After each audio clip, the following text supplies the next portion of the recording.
I'm daggone spoiling what we're talking about because I didn't put the monkey's paw screen back up. Damn it. All right. All right. Let me turn soups up a little bit on the back end. Okay. What's going on, dear viewers? It's your gracious host, Kaine Justin, what? Walker. Go ahead. My bad. What were you saying? I was just testing to see if my audio was up. Uh, I was just testing audio. My bad.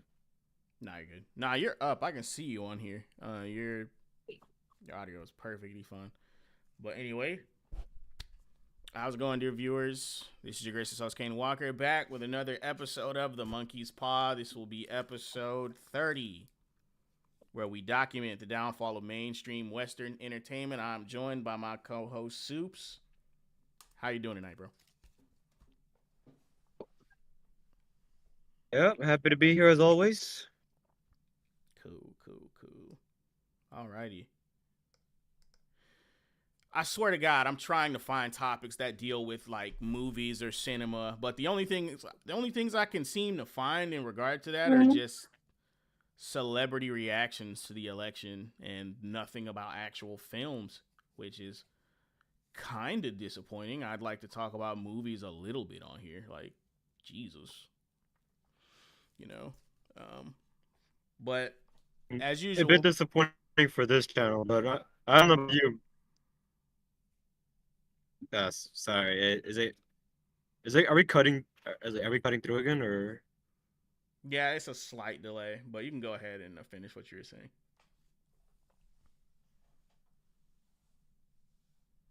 I was just gonna say that yeah, it is a bit disappointing for the for this show, but personally, I'm having way too much fun watching these people lose their minds over the election. It's it's probably more entertaining than the last several movies we've had the last couple of years. That's probably the most dominant thing that's been going around in any conversational sphere. Like I said on my last Street Fighter stream, it has way too much presence in entertainment, but here we are, 2024, where that shit matters more than actual entertainment itself for providing good stories, product for your for your fan bases. I don't know. It's just very weird. As usual, gaming dominates the news cycle for now. I'm still gonna be looking for some movie stuff, but I guess with that said, we can dive into our first topic. This is gonna have to deal. This is gonna excuse me. This is gonna deal with Steam and the Anti Defamation League accusing Steam of wrong one, accusing Steam of normalizing hate in the gaming community. Matter of fact, let me see if I can fix. Let me see if I can fix the positioning of the stream of the. See if I can censor this real quick, since I know how to do that now. While I'm doing this, why don't you go ahead and give me your opinion on what they're asserting here? Oh shit, he dropped off. No, Soups. You were the chosen one.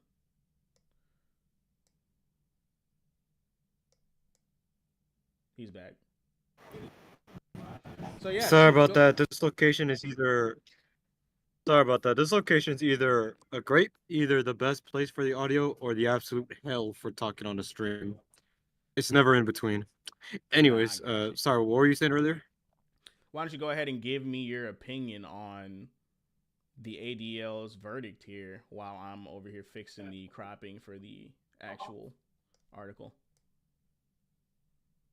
Isn't the ADL the same company that called Pepe the Frog Yep, they like a called hate that a speech hate symbol or symbol. something? Or Mm-hmm. was it Yep. the OK hand Yep. The sign OK a hand hate sign speech is symbol? white supremacy. Yep. They did that. They did Pepe. Yep, that's the same one. What is Yeah, your white opinion? supremacy. What is your opinion on the ADL's verdict for Steve? What it's I the exact same I one. shouldn't be surprised that they somehow wouldn't be surprised that they some I shouldn't be surprised that they somehow searched the cosmos, stretched their imagination so beyond that they could find a way to somehow forcefully connect Steam and hate. They're like it's nothing. Like it's absolute sorcery at this point how they managed to reach these conclusions. Yeah, we know what hate means nowadays, right? It's just a dissenting opinion, along with some mockery and harsh jokes. That's what hate is nowadays. I just want to know what their reasoning is, and I So want examples. so trolling Oh, is go ahead. where it's with in other words, it's just a little trolling. A little trolling is now hate speech. Yep, pretty much any level of a little trolling is just hate speech at this point. Yep. All right, I'm I gonna still get can't get into over how that got so popular years ago. what we do a little trolling. I can imagine why it got popular. Yeah. We do a little trolling. I mean, yeah, I know why, but like, I know why, but it's just it makes it even funnier when when a one in the White House starts saying that. It's so fucking hilarious. All right, I I think we curse so fixed it, much. My folks. bad. We fixed it, folks. It doesn't look fucking as bad as before. Now I'm gonna zoom in for y'all before we start reading. And yeah, it looks good on my end. Oh, by the way, I sent you an article in the DM chat. I don't know if you want to squeeze that topic in today or next time or not. Nah, Deal. we're gonna have time to squeeze it in because the next topic that I'm bringing up is pretty much one singular topic. But let me go ahead and grab it before I start reading. Where'd you DM it? Oh, I see it. The chat. Oh my god, this There you go. chick. This chick. All right, yeah, we're definitely talking about that. Yeah. We're talking about that. Yeah, that's happening. We're absolutely talking about that, bro. Yep, that's happening. Oh no, Toast's OCD is going off the rails Why? because of It's centered. the screen. It's centered. Why are you? Why is your OCD going off? I don't It's know. That's what she said. all right. They're saying I don't know. Okay, the ads on the side. That's just kind of how the page looks. Like it looks the same way for me, right here. Like the ads just over here. Yeah, it's not symmetrical, but it looks the same Yeah. on the right. So anyway, this next one's gonna come from Drezd. ADL report accuses Steam of normalizing hate in the gaming community. In a recent report, the Anti-Defamation League, ADL, has taken aim at Valve's Steam platform, accusing it of normalizing hate and extremism in the gaming community. According to the ADL, Steam contains over 1.8 million instances of extremist or hateful content, which includes games, user profiles, and community spaces frequented by gamers worldwide. The ADL claims that Steam is allowing problematic content to flourish with minimal oversight, suggesting that the platform is enabling a culture of hate.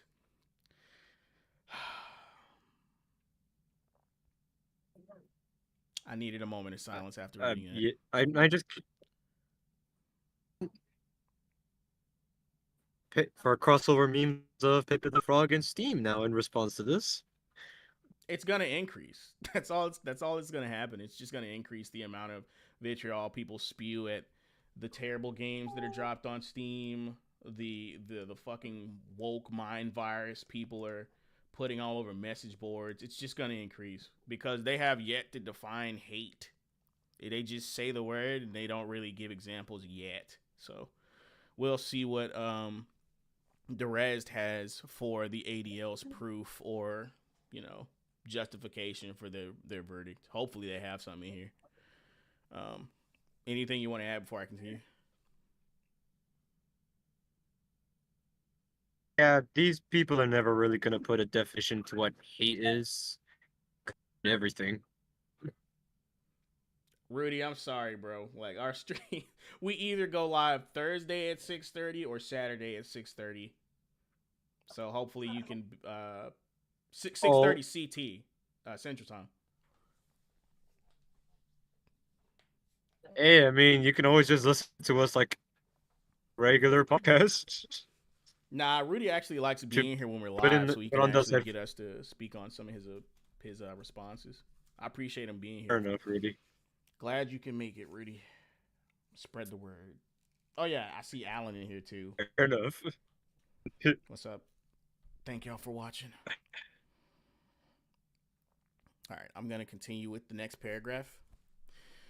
For those unfamiliar, Steam is one of the largest digital distribution platforms for PC gaming, hosting an exclusive library of games and fostering large interactive communities.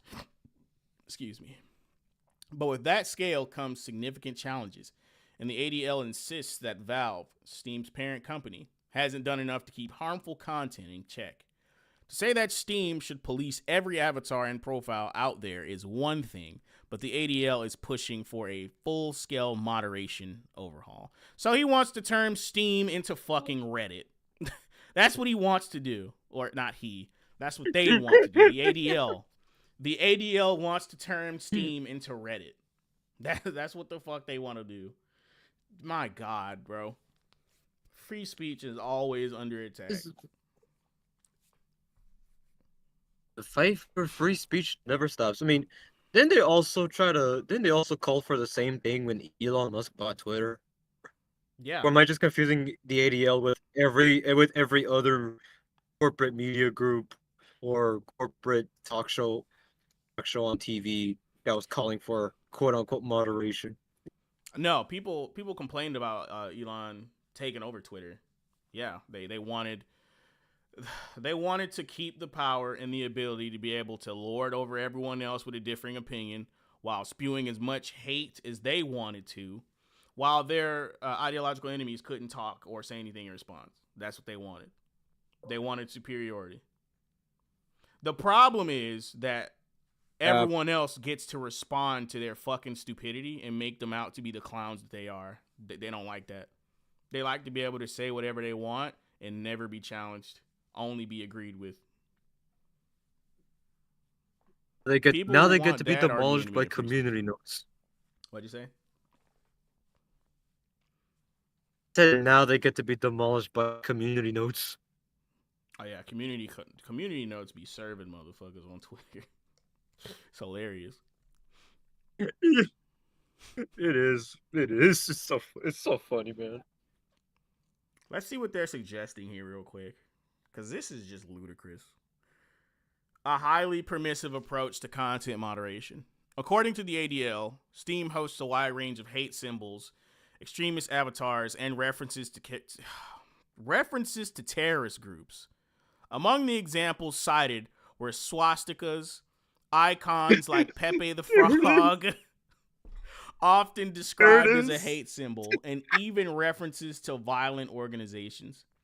The report identified over 200 users who have displayed Nazi or neo-Nazi symbols as avatars, with another 100 plus users allegedly promoting white supremacist messages in their profiles. The ADL slammed Valve's moderation approach, calling it highly permissive, and pointing to what they see as inconsistent enforcement. Okay, so let's take a look at this graph. Yeah, there it is. Top extremist or hateful symbols on Steam. The Pepe the Frog meme and swastikas were the most common extremist or hateful symbols on Steam, representing almost 55% and 9% of all extremist symbols detected. So that means most people actually aren't sporting a hate symbol, because, like, I mean, you can argue for the swastika or any like Nazi paraphernalia. That doesn't mean I think it should be fucking banned. But I don't even know what half of this shit on here is. Yep. I don't know. Okay, the Confederate flag, yes, I know what that one is. But like Moon Man, okay, the Burning Cross, SA emblem, I don't know what the fuck that is. The bottom one I can't even pronounce. El Haz. Okay, I know what the Happy Merchant is. The ISIS flag. I know what that is, but how is that sense? I know what that is, but like, how is that a hate symbol? Who is that targeting? You know what I mean? Like, they're a terrorist group, so I guess that. Can I go ahead? Can I comment on something? Alan said a little earlier? Yeah, go ahead. I wanna voice what he says. Pointed out that the ADL once made the KKK side with a black man. True. When did that happen? That is so true. When did that happen? Years ago, there was like I believe there was a murder that happened, and they were trying to accuse. People were trying to accuse. I believe it was a black guy, but it got so bad that even the KKK was like, "Whoa, man, nah, this too far. This is going too far." I believe. And feel free to correct me in the comments section, because I know there's a lot of context to this. It's a big story back. I got swept under the rug way back then. That's insane. That's crazy. Because it was the ADL like went super hard on trying to nail. Yeah, they went super hard on trying to nail somebody for a murder that even the KKK said, nah, that's gone too far. Yeah, he didn't commit the murder. They're trying to pin it on. Yeah, I think that's what happened. That's what caused that. That's crazy. I'm gonna have to ask about that after the stream. But okay. I know. Go ahead. I know Alan, and there's another user I know that would probably. I was gonna say there's like two people I know that could probably fact check on that. I know fact check is like such a like annoying phrase, but I know there's No, it's cases where not. like it's actually used accurately, so We that's shouldn't. why I say Okay, that. I get that some words have become tainted by like people overusing them and kind of twisting them, but we can't let dumb people own language, bro. No, we can't do it. Fact checking is fine. Just because people misuse the term doesn't mean you can't use it correctly. So yeah, like fact checking us on whatever that situation was is fine. I just want to do the research on it. I've never, maybe I heard about it, but I forgot about it and never looked into it. But my thing about these extremist hate symbols is that like I feel like this is a lot, like you have to go out of your way to be offended by this shit. Half of these you don't even really know the meaning of, or a good majority of them you don't even know the fucking meaning of. And the ones that you do, most of the people who use them are more than likely just trolling. And it's like, why? I Yeah, don't know. I that's don't know, usually the man. case. Like you have a block button, you have a hide post button. Like you don't have to associate with these people if you don't want to.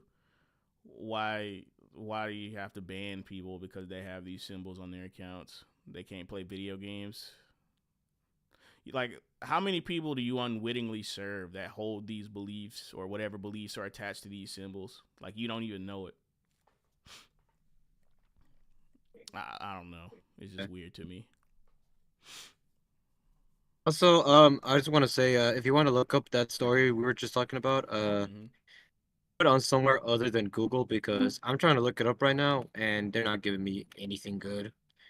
I'm just getting a bunch of links from the ADL themselves Oh man. or some CNN and other stuff. Yeah, the Google algorithm is cooked. It's so corrupt, man. It's not even funny. I'll see what I can find. Maybe Alan can provide like an article or something in my DMs so I can look into it. Um, Let me keep reading. Okay. The ADL also claims that some of this content included anti Semitic imagery and references to extremist ideologies, supposedly contributing to the radicalization of young players. Whatever the fuck that means. Whatever that means. Man, like, I It don't means think. cool it with the anti-Semitic remarks. I don't. They overuse the shit out of that word. Radicalization. At this point, I'm assuming that word means informed because that's what they're really worried about. Somebody having information that other people don't want them to have, and then calling them radicalized should they come across anything that happens to change their mind to a more right leaning position, or just any position that they don't like. It's crazy. Critical thinking is discouraged from all angles at this point. It's insane. It's fucking insane. Yeah, it's Also, people have a very I warped think view of it's critical hatred, think but because thinking. go ahead. I was gonna say, well, yeah, because thinking against them, they depend on you on you being dumb and just following whatever they say. They need you to be an NPC. Yeah, that's why they say trust the experts and shit.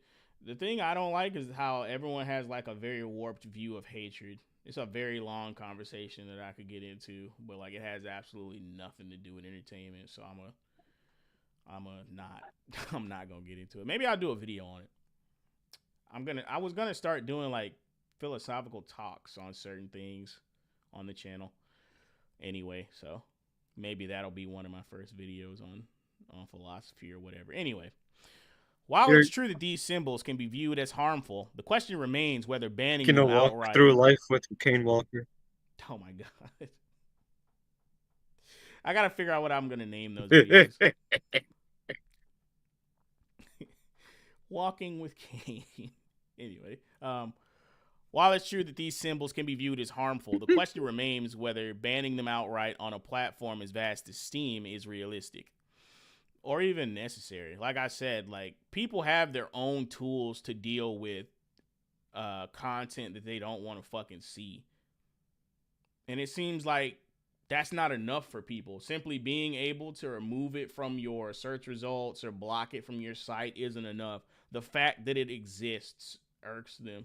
Like when it's like these are the type of people that even if it's not out of their sight, it lives rent free in their fucking mind. And those are the worst kinds of fucking people. Why don't you let all the bigots be bigots with each other? What are they? How are they bothering you if you block them all? Like literally, every time you see a swastika or a Pepe, just block them. Just block the shit out of them. You never have to see it.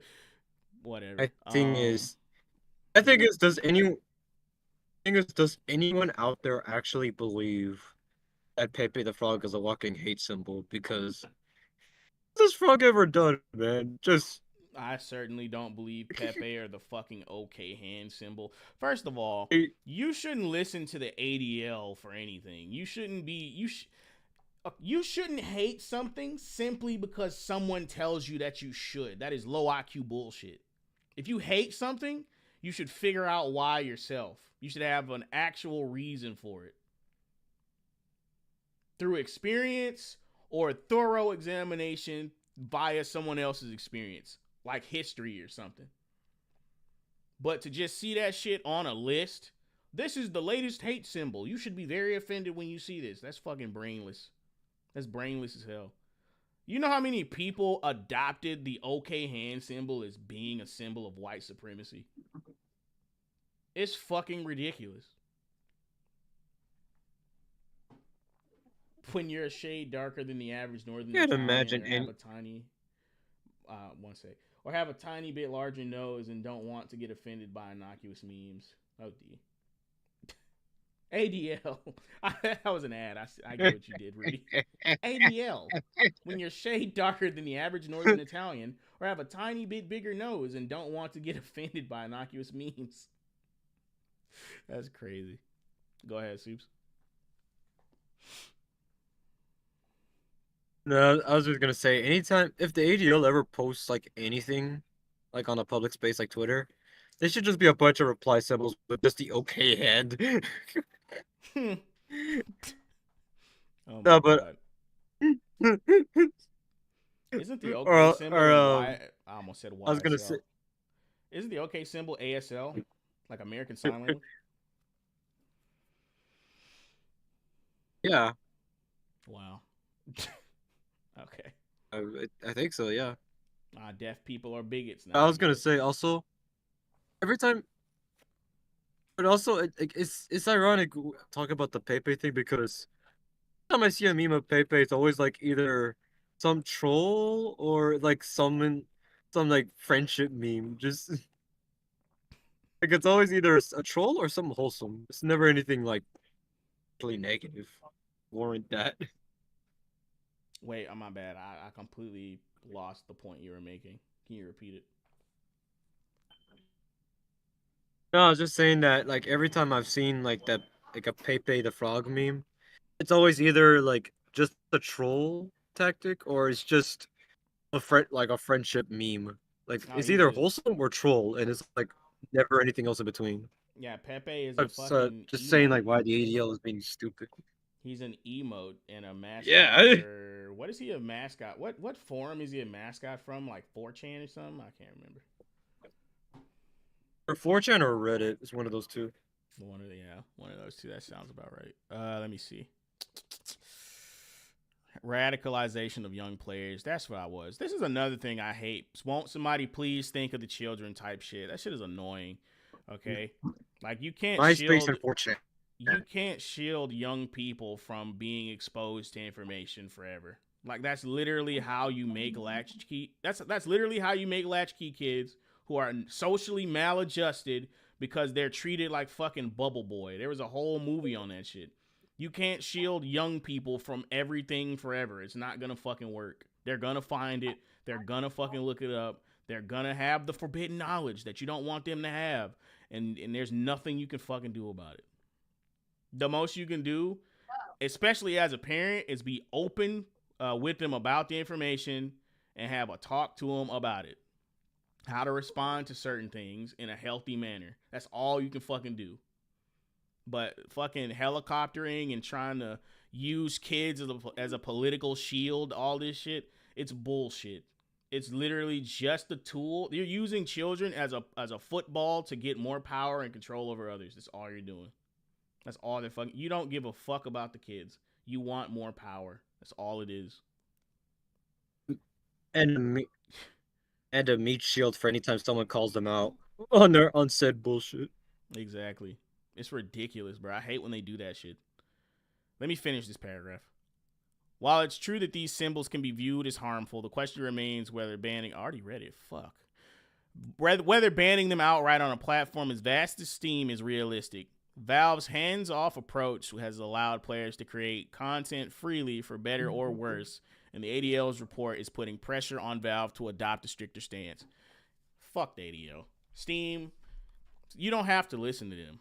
There's no way. There's no way they have to listen to the ADL. There's no way. They're not fucking lawmakers. They're not law enforcement. It's not illegal for people to put a fucking hate symbol on their fucking profile.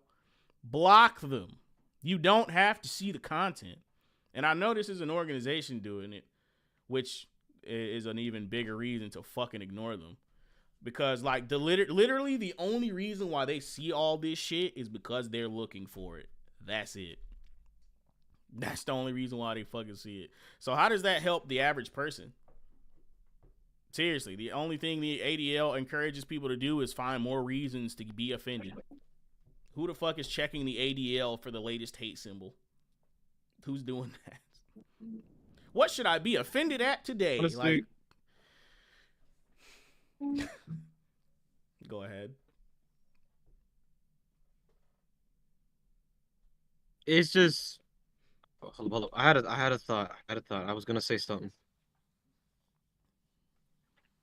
I the ADL is like Sweet Baby Inc. of game, video game topics. I always see the ADL like going against just basic English grammar, like like English speaking. While Sweet Baby Inc. goes after the entire video game industry entirely. It's like if English language was an industry, the ADL would be the Sweet Baby Inc. I mean, it's not even. Here's the thing about the ADL that's so annoying.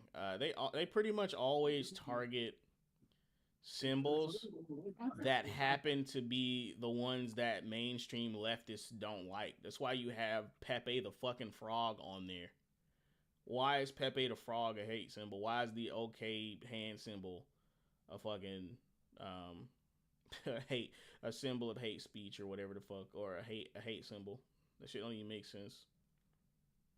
I just don't understand. It could be gaming. It could be anything that supposedly right wing people like, which simply means non-leftist. If you're not a leftist, they're just gonna call you right wing regardless. Don't be surprised if shit like that ends up on the list, because that's what it seems like is happening. Whenever there's some new non-leftist symbol that they use to mock libs, that shit ends up on the ADL.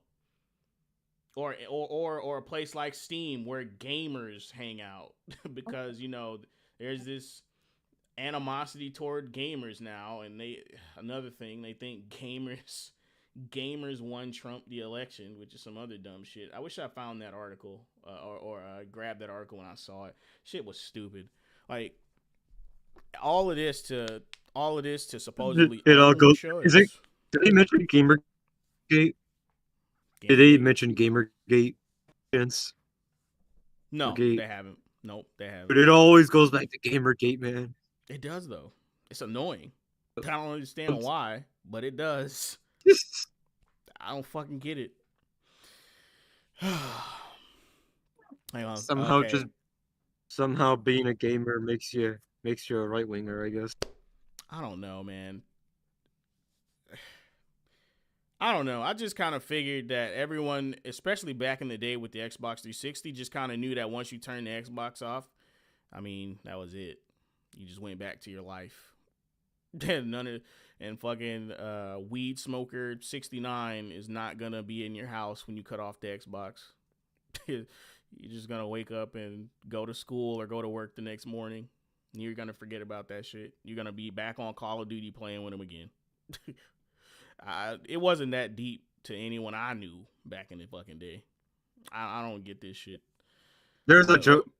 Go ahead. There's a joke I want to. Just gonna say there's a joke I want to reference, but I shouldn't do it in this location I'm at. That's crazy. You can DM it to me. Hold on, let me read what's next real quick. Potential implications and recommendations from the ADL. The ADL has urged Valve to take a more active role in monitoring content. They argue that Steam could be contributing to the radicalization of young gamers by not addressing extremist content head on. You have no proof of that at all. You could be contributing. Man, fuck off, ADL. Swear to God, this shit is so dumb. The report even suggests that policymakers should turn their attention toward moderating hate within gaming environments, just as they do with social media and AI. In other words, the ADL wants Steam to follow the same moderation standards expected of social media platforms like Facebook and YouTube. So we want another free speech suppression on Steam. That's great. Because how far does this go? First, it starts with fucking hate symbols, quote unquote, and then it moves on to other things like your opinion on your opinion on your preferred candidate, or your opinion on a certain consultancy firm fucking up all the video games. Like, how far does this shit go? Go ahead. Can't wait for them to start going to get.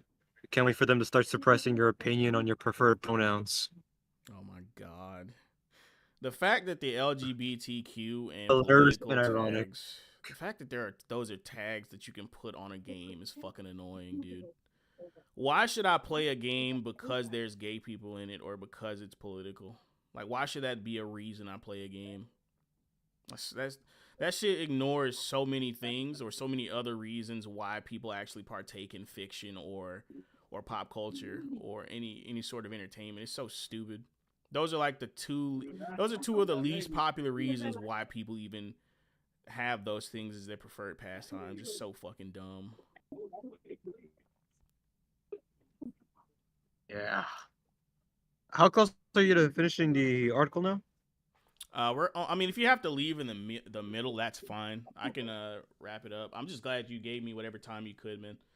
It's always nice. But I mean, we're like a quarter of the way I'm just saying because I wanted to comment on the next.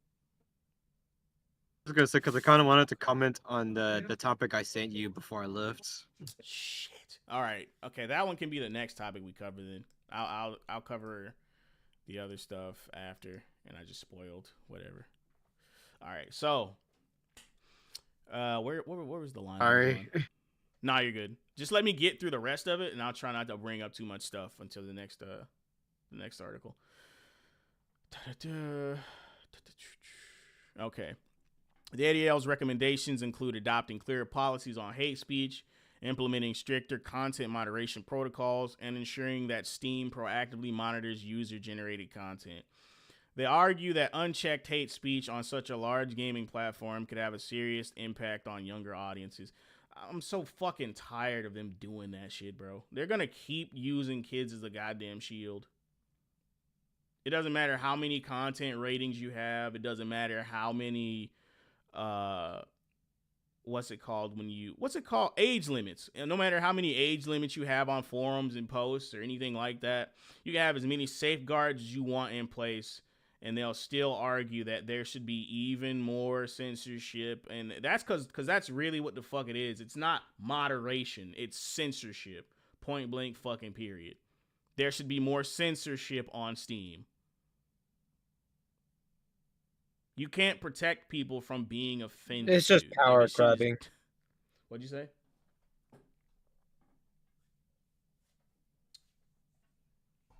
It's power grabbing. That's all it is. That's exactly what it is. It's just power grabbing. By the way, how's it going, Speed? Thanks for tuning in. Appreciate it.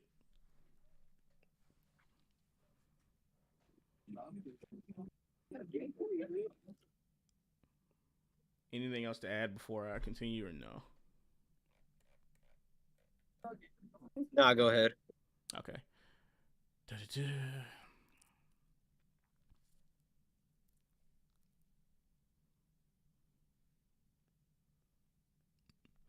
But here's the rub. How much moderation is too much? For Steam, which thrives on its massive active community, swinging the pendulum too far towards strict moderation could risk alienating its user base. Sure, no one's asking for hate symbols and extremist content to be commonplace, but the ADL's push could lead to a moderation nightmare for Valve. They don't have to listen to them. I'm pretty fucking sure they don't have to listen to them. Sweet Baby Inc. detected concerns about transparency in game development. That's exactly where the fuck this is gonna lead, dude. Exactly. It seems like that's been the ADL's entire mission. Everything that's non-leftist becomes a hate symbol and hate speech, and everything that is leftist is free and fair. Cause like again, exactly. Look at the response to Cabrutus's fucking Steam page. But let's read about it. Sweet Baby Inc. detected concerns about transparency in game development. In a parallel controversy, Sweet Baby Inc. detected a Steam curator has sparked debate about transparency and the influence of outside consulting firms on game narratives. Created by a user known as Cabrutus, Sweet Baby Inc. detected was established to highlight games that had narrative input from the consulting firm Sweet Baby Inc. According to Cabrutus, the goal was to inform gamers about titles influenced by what he perceived as politically driven agenda, particularly around diversity, equity, and inclusion (DEI) themes. Cabrutus expressed Read about this? concerns. Did we read about this a while back? We did. I Didn't think we that's read about why this a while back? Oh, we okay. did. We read about Cabrutus, the Sweet Baby Inc. detected Steam page. We read about his website. We even visited his website. We Yeah. read about the Sweet Baby Inc. employees trying to get his accounts taken down. We read about all that shit. And I think they're Yeah. trying. We've been through. Yeah, we did. They're trying Yeah. to draw a parallel between the ADL and stuff like this that's non-leftist and deliberately trying to avoid ideology and leftist bullshit in video games. Like that's what they're trying to That's draw a them. parallel It's like to. what I was. Go ahead.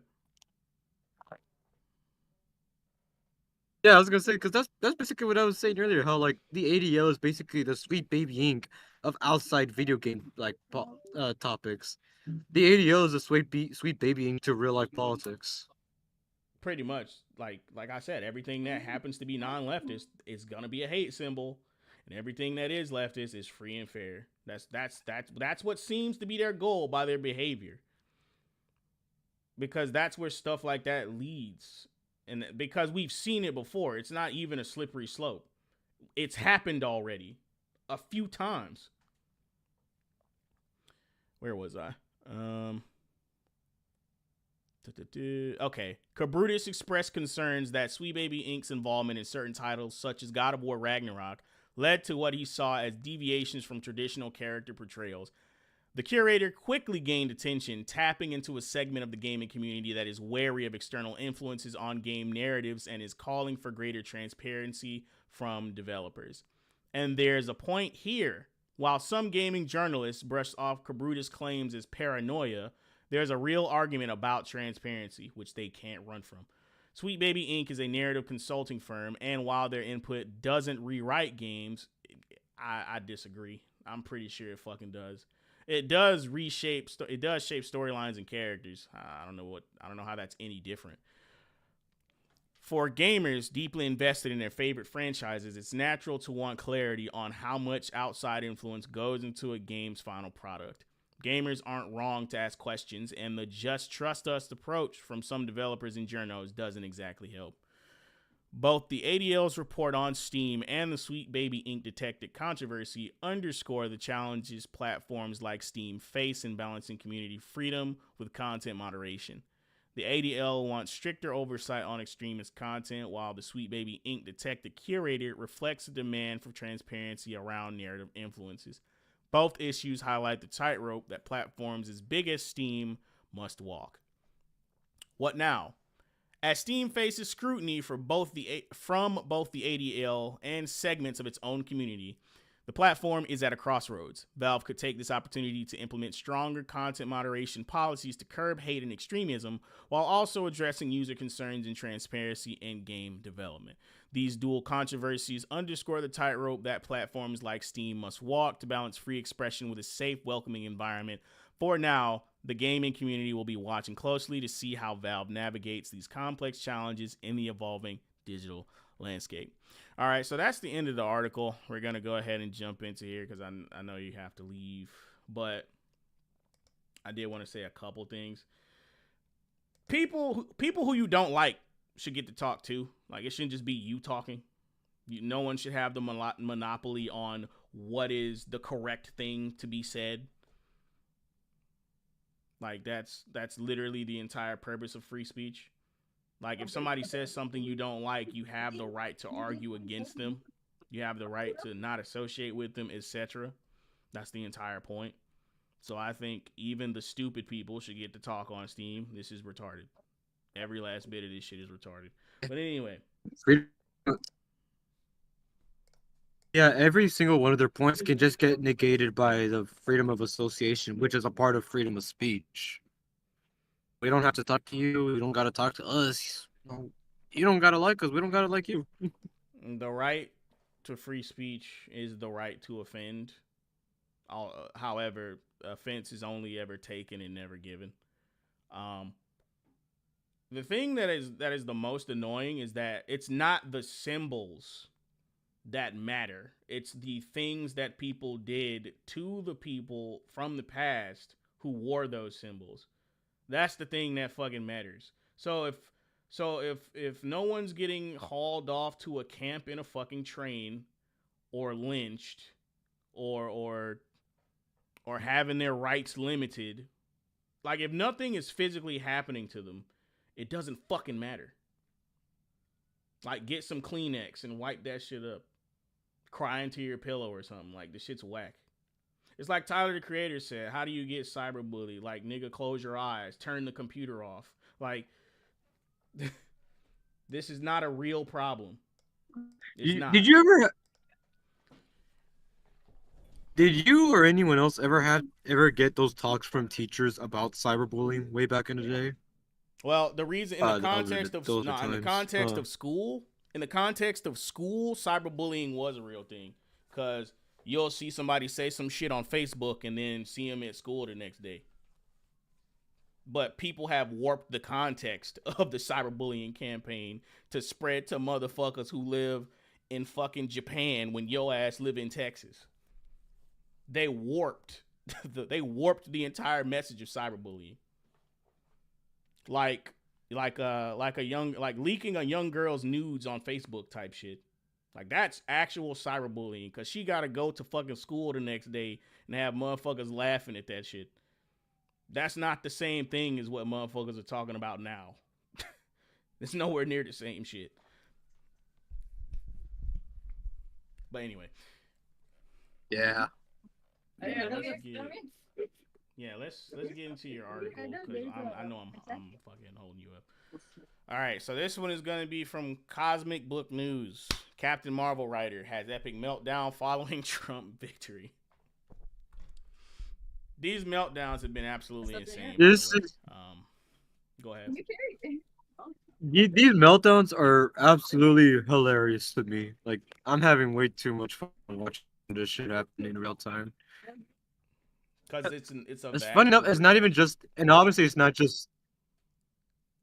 Yeah, and it's not just this comic writer that you're gonna talk about here.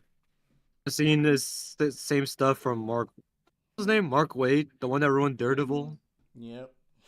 Was that? No. Him too. Him and a bunch of other people in the comic industry having celebrities in general. Twitter meltdowns over this. It's too much. You know what really makes me and laugh? Celebrities. But I want to say that. And I'll finish first, and then I'll say it.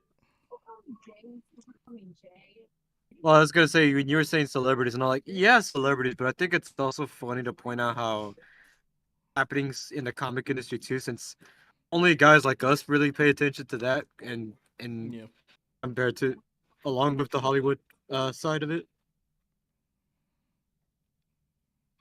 Yeah, like the thing that really makes me laugh about it all is that the multimillionaires act like they're gonna be so affected by the presidency. Like, yeah, you might lose some money when it comes to like stocks and other shit and taxes, but like at the end of it all, you're still gonna be eating like a goddamn king. Like you can just fly to another country and just live there for however long. Like you literally have the resources to do that. Like you're like their lives are not Speaking gonna of change that fucking much, bro. They're not. Like it was never gonna happen speaking whether of whatever candidate got in flying office. away,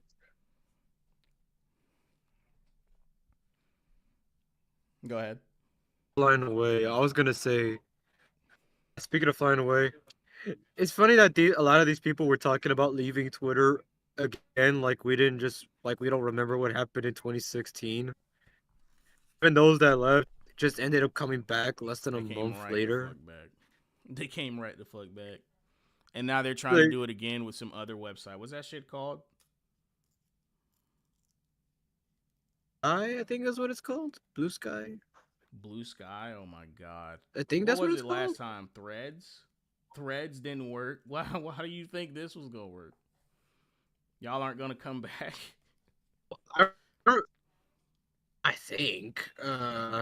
Listen, if Disney came back to Twitter, Well, I heard. what hope do they have? Well, I heard they were. Yeah, I heard they were leaving Twitter to Blue Sky. I think that's what this time around. Who's gonna And I follow think they're them? just gonna end up coming back. Good riddance. Like, no, who cares? Have a great bye, have a beautiful time. Goddamn. Who gives a shit?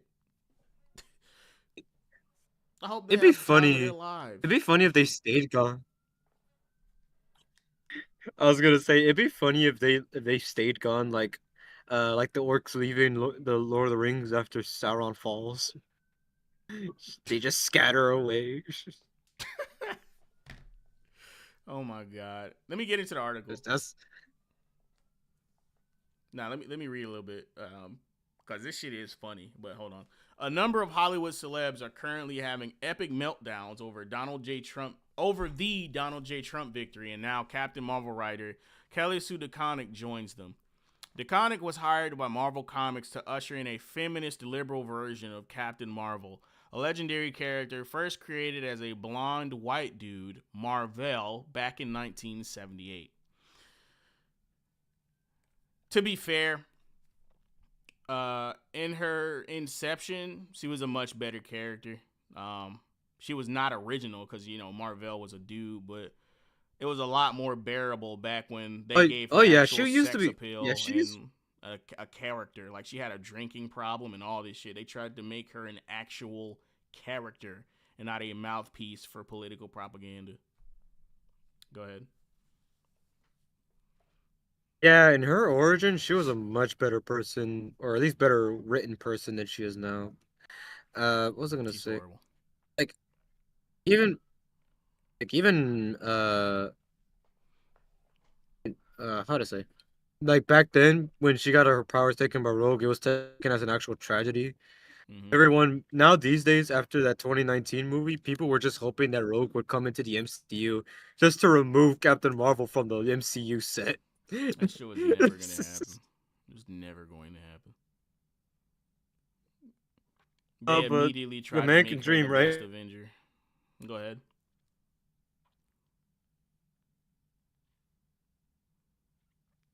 What were you saying?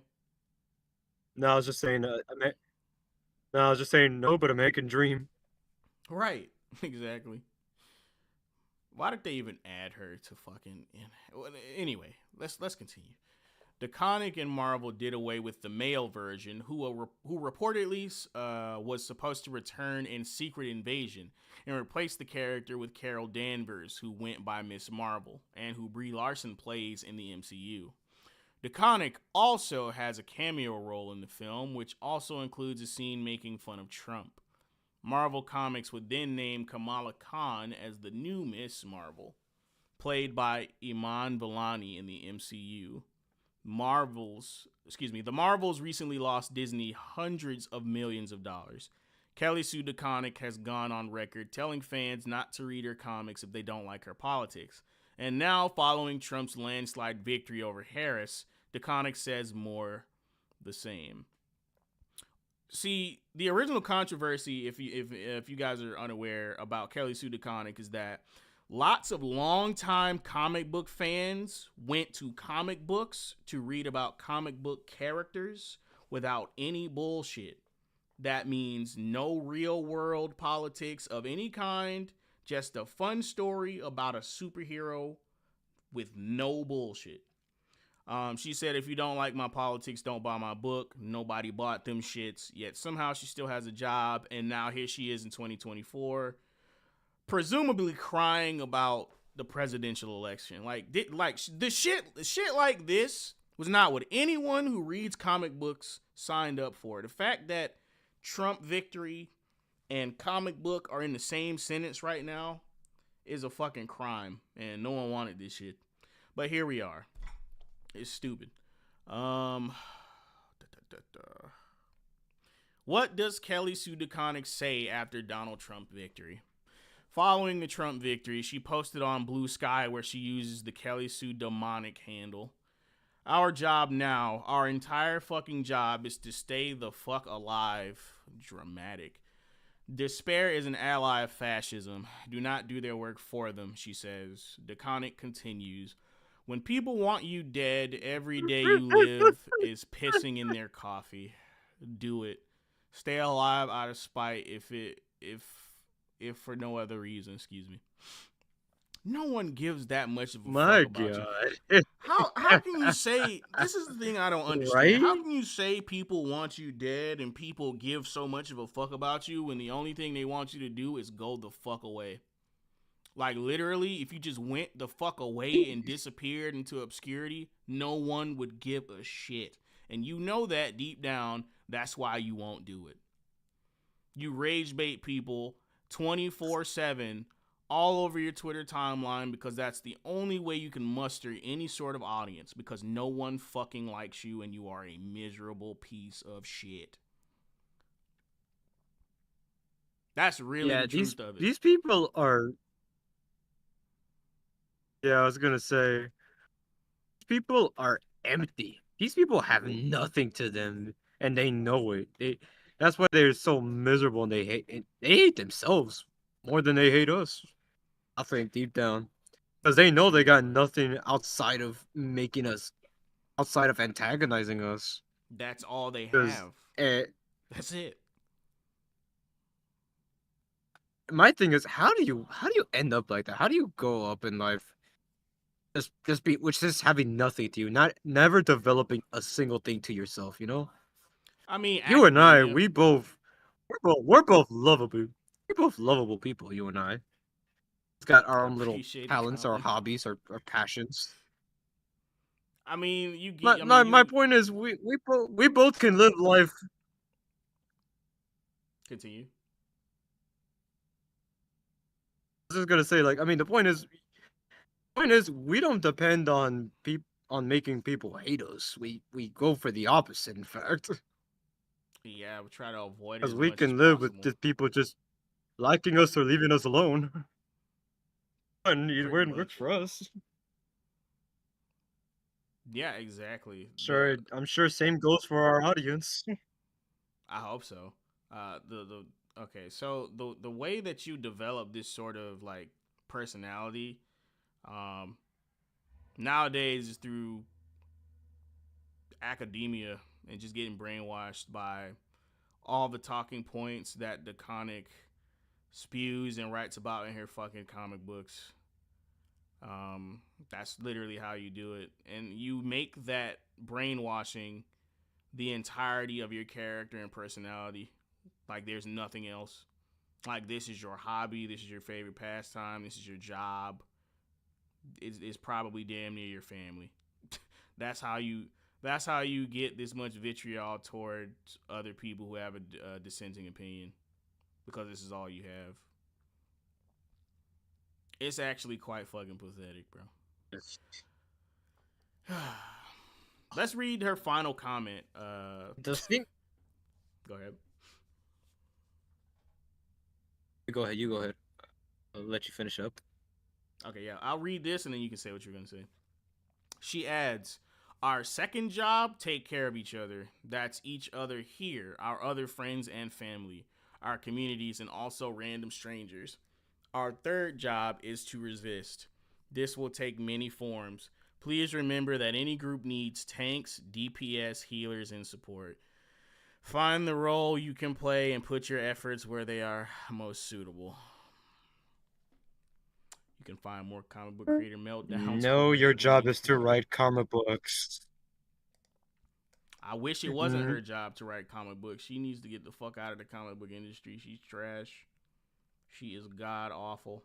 Oh, that's the end True, of the but I'm article. saying like, but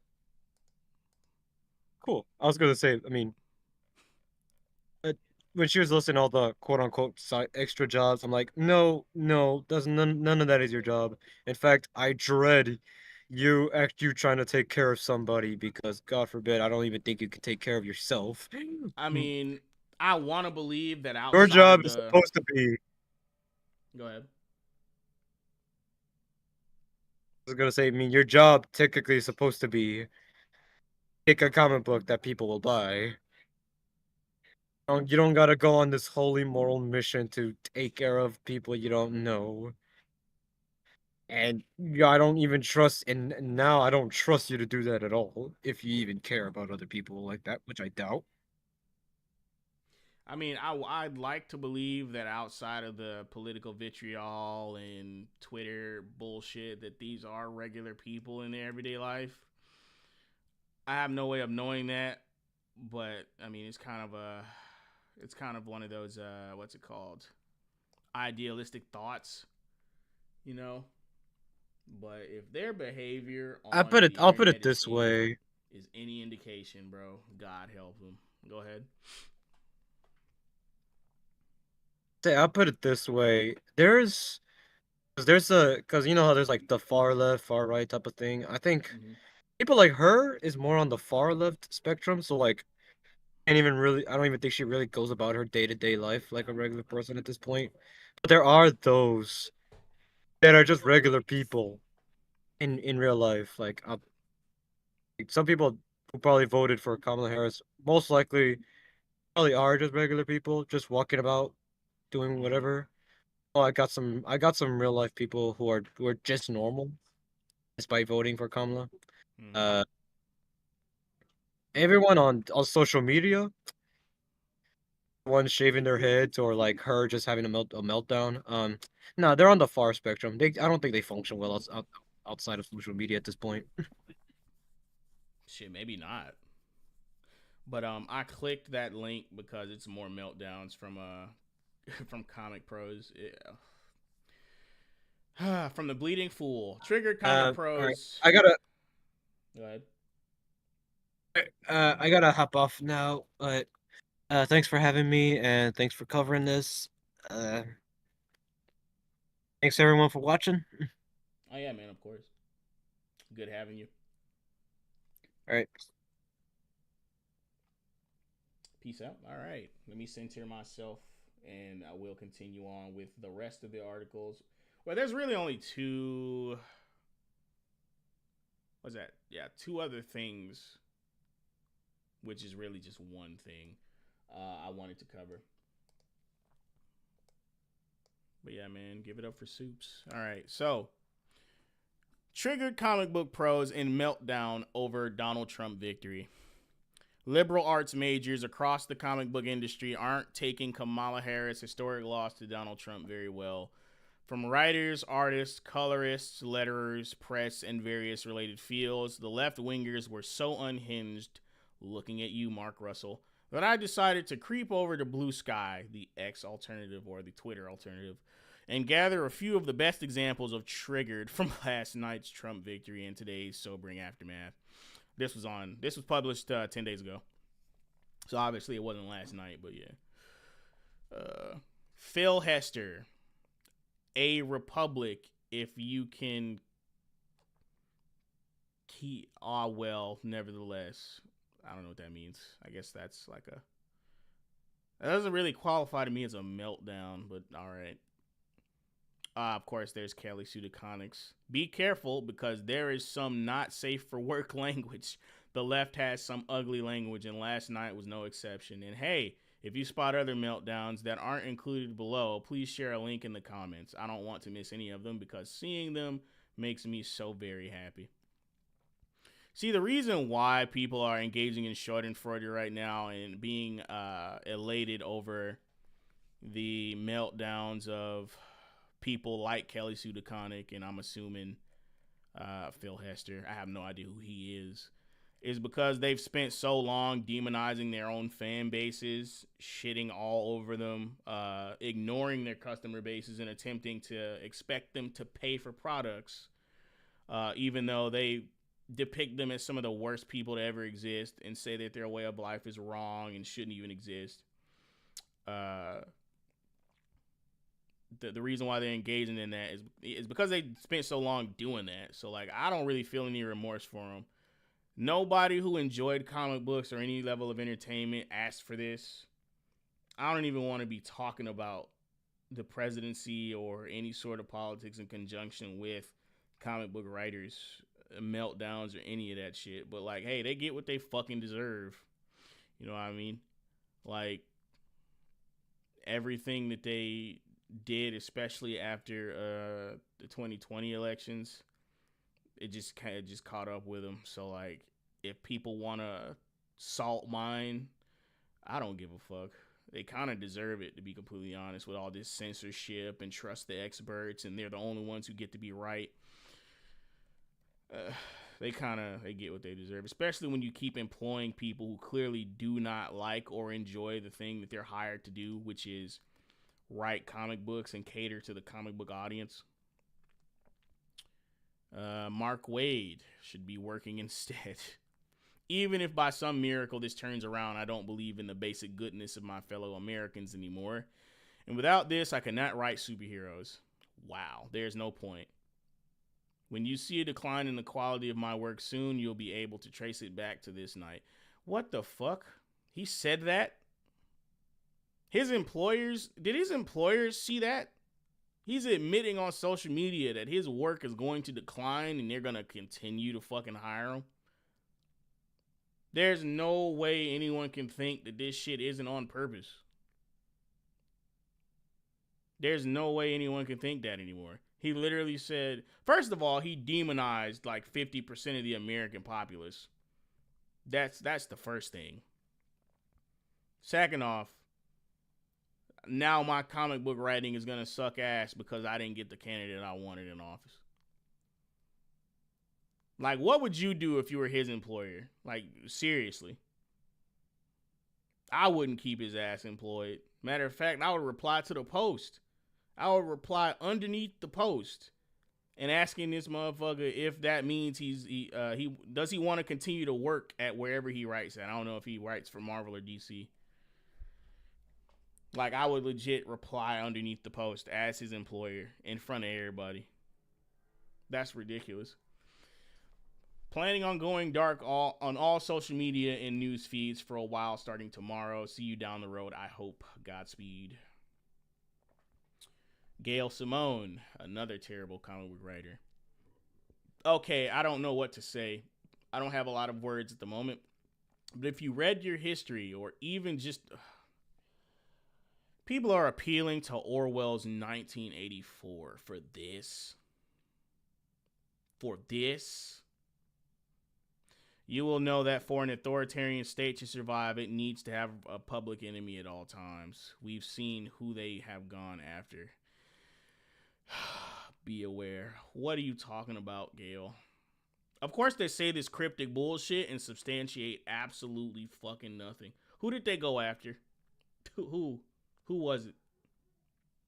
I need details. These are people who are supposed to be providing us entertainment doing this shit, bro. This is ridiculous.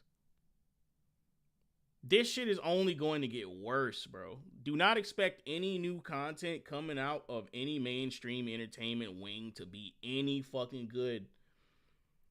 If you can, at any point in time, consume anything independent. Everything. Independent movies, video games, novels, fucking comic books. Mainstream is just going to get worse. People can't leave their political beliefs at the fucking door or at home whenever they come into work anymore. Like, literally, make a movie, make a fucking book, make a whatever the fuck.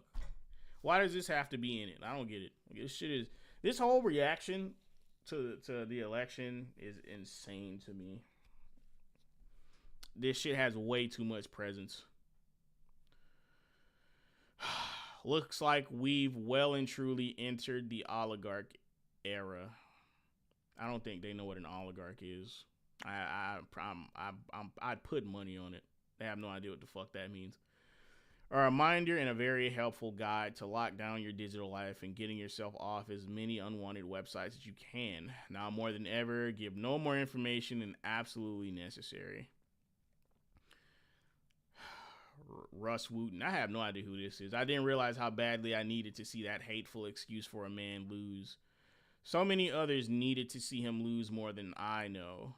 Clearly I was wrong about it not being super close. I hope I'm not wrong about Harris winning, but even if she does win, I'm reminded how racist and misogyny this country is.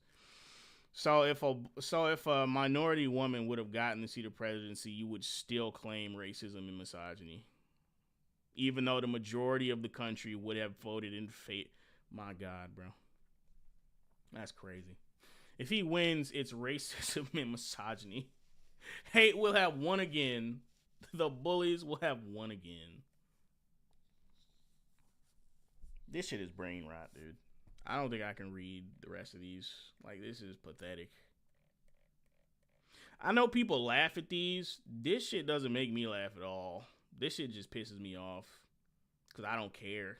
I don't care about any of this shit. The only thing I care about is the entertainment medium themselves.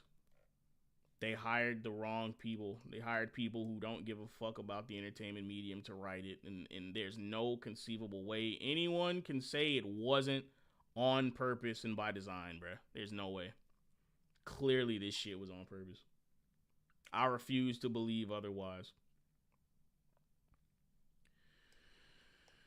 I'm going to get to a topic that I'd much rather talk about, because just reading those, like, seeing the reaction to this shit is just so stupid. It's just so dumb.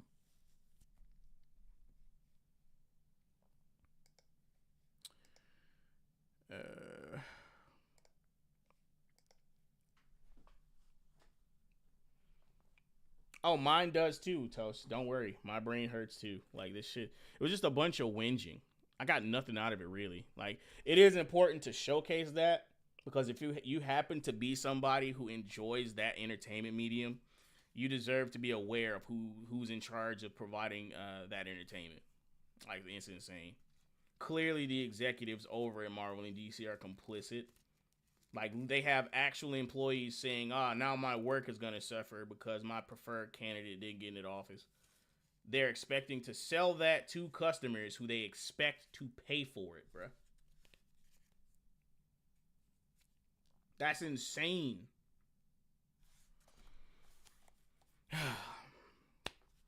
This next one is going to be coming from Inverse. And this is just going to be another showcase of the brain rot present in video games. Especially as something as long-standing as Dragon Age. A lot of people were disappointed by the outcome of this game who were actually long-time Dragon Age fans. I was never a huge fan of Dragon Age. I wasn't there in the beginning, but I've been a fan of several things, and I understand what they're going through, because at this point, pretty much everything I was involved in is been affected in pretty much exactly the same way, so I get where they're coming from. If they haven't gotten to your thing, it's only a matter of time. But anyway, this is an opinion piece from Inverse. The Veilguard makes me feel seen as a trans player, but blockbuster games can do better. Better than most, still leaves a lot of room for improvement. Yeah, so this is basically going to be a lesson in why you should never cater to crazy people. Like this is a fringe. This is a fringe minority of ideological people. They're ideologically possessed. So even if you give them exactly what they asked for, it still leaves a lot of room for improvement. Oh, you could have done better. That's why you're just better off ignoring them. So they start off the article saying, you make me feel good about being a player that plays this game. Like, you did a great job. And then they say, but you could have done more. Like, it's ridiculous, right? There's a tweet that makes the rounds every so often that says, getting queer baited by Marvel is like losing at chess to a dog. I don't believe that that's a tweet that circulates. I'm just going to call bullshit on that. That doesn't even sound like a real turn of phrase. Losing at chess to a dog. Okay, whatever. I don't know how that logically follows. It's a reference to the Marvel Cinematic Universe's history of only hinting at queer characters and the idea that we should know better than to expect more by now. Did they not see the Eternals?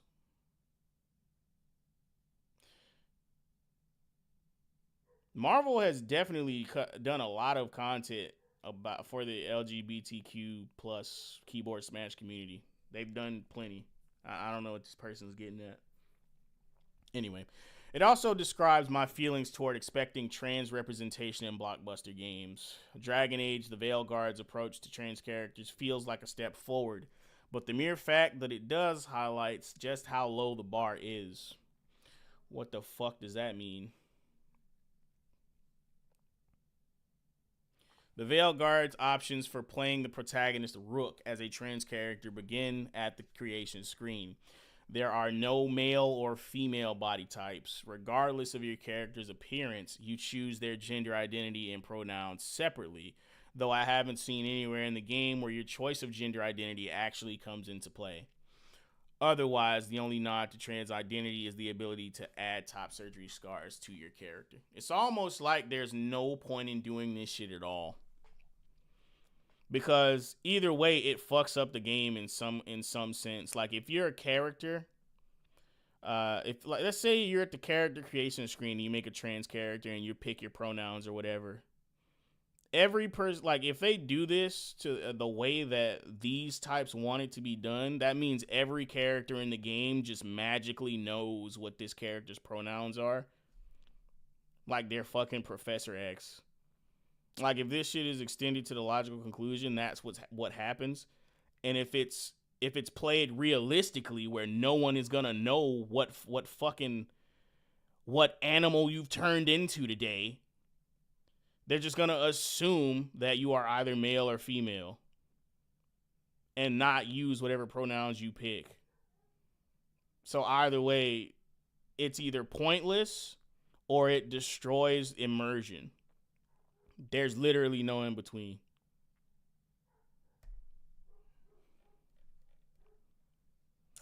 All I can really say about this is that it's fine. These are frankly all options that should be standard in character creators by this point. No, the fuck they shouldn't. Top surgery scars should not be standard in any character creator. Matter of fact, it should just be male and female as an option.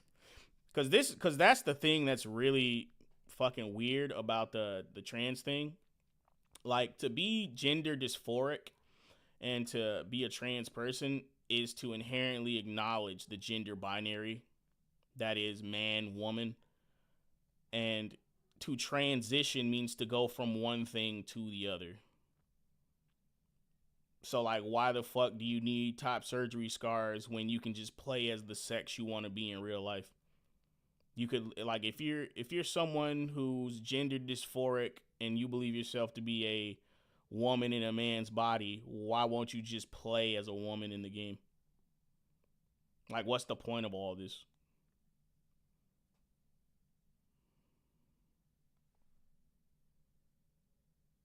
It's almost like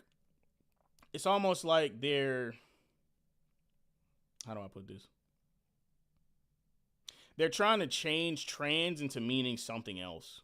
Because originally it was either you believe yourself to be man in a woman's body or a woman in a man's body, but now it's just transmogrified into some other shit. Now you believe that you're neither one of them. Now you believe you're an animal. Like it, like that's just okay. At a certain point, this shit just becomes like true mental illness. Like society can't function with this being like a standard practice. That's why no one owns their pronouns. That's literally the entire reason why we have male and female outside of the observable biological differences. Like nobody asked for it to be that way. That's just how it is. But for some reason, these people have a problem with that to the point where they have to shove, not only follow this ideology, but force everybody else to follow it as well. And that's the entire problem with all of entertainment right now. It's not even just the trans thing, just anything in general. Like whatever fucking flavor of leftism they want, that they follow. Excuse me. They want everyone else to follow it as well, and it's just fucking annoying.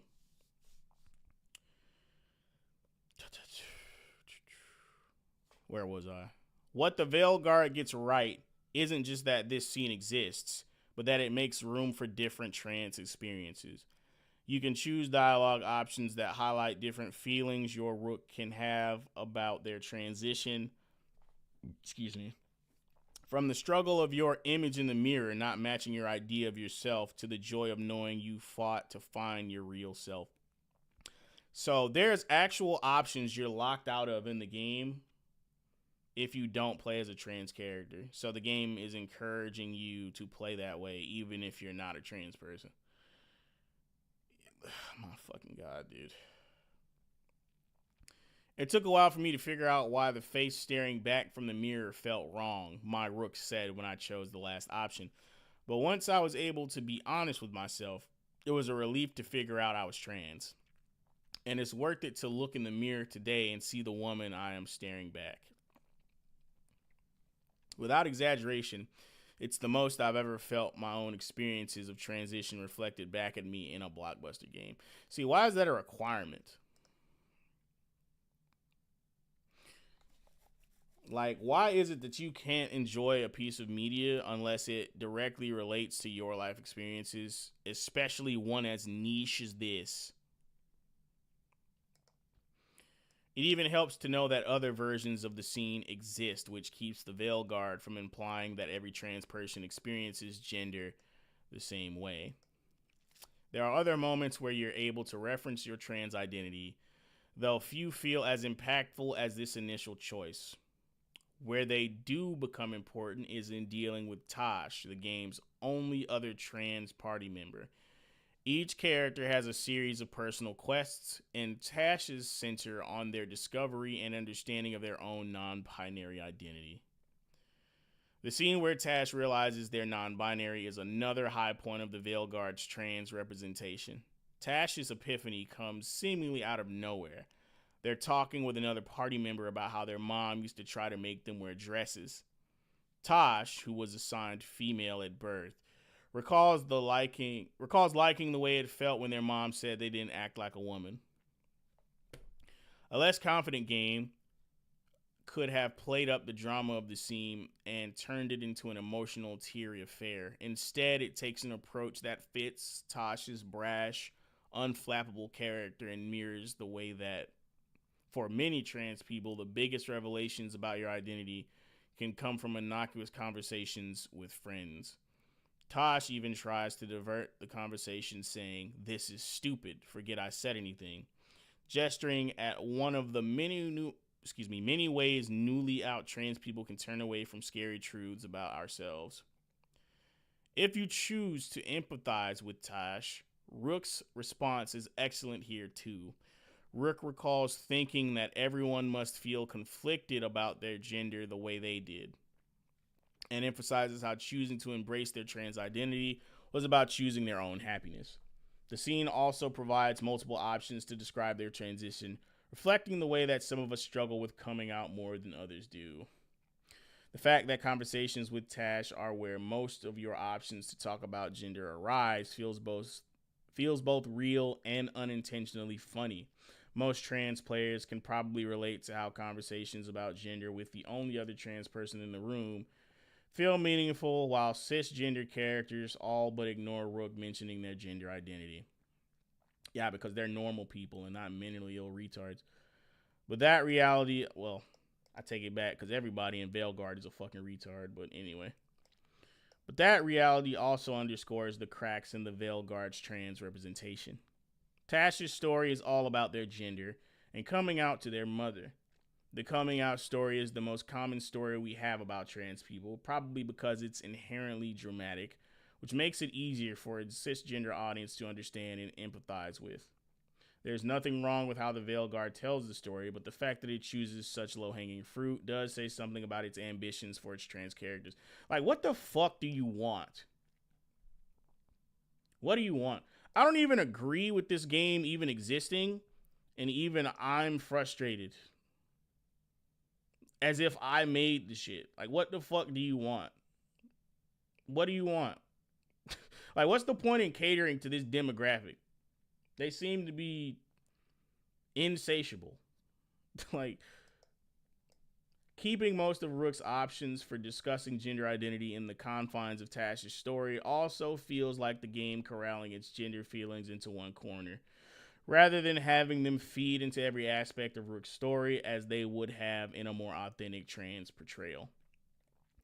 You know what else might be authentic to the trans portrayal and experience? People that disagree with the lifestyle. Why aren't there any characters in the game that vehemently disagree with the way you present yourself? Why aren't there characters who use slurs? Why aren't there characters? Because that's a very real thing. You're going to encounter hate, and that's the thing that these motherfuckers run from. Like, unfortunately, the bigotry is what makes stories compelling. But they don't want to do that, and as a result, this game is very sterilized and almost cartoonishly safe.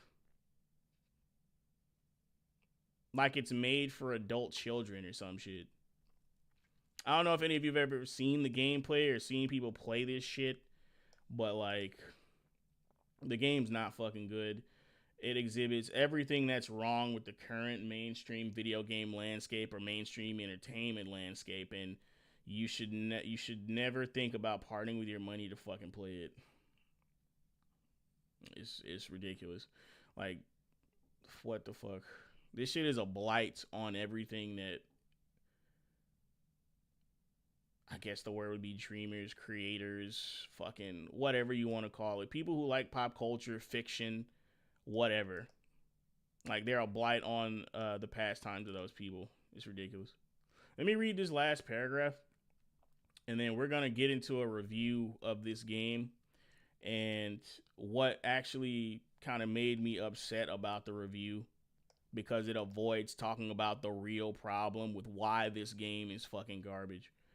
But anyway, where the Veilguard's trans representation does succeed is in its smart writing. That's a fucking lie. The writing is never smart. All the writing is fucking garbage. Rook doesn't always feel like a fully actualized trans character, but when the game wants to talk about them being trans, it does a good job of it. So it's not enough to just be a trans character, because that's okay. I will give this to the game. When you make a trans character, the game doesn't make the player have being trans be the center of their fucking identity. Like, the character in the game, Rook, they're not the type of character that fucking goes around saying, "Oh, did I mention I'm trans? Hey everybody, I'm trans. Did I tell you that?" Like, that's not how they play the Rook character in the game, and it seems like that's the fucking thing that makes them upset. They're upset at the fact that it only comes up when it actually matters. You know, like when talking to another person who shares the same fate as you. Like, that's actually a very organic way to bring up an issue that a character experiences, and I will actually give the game points for that.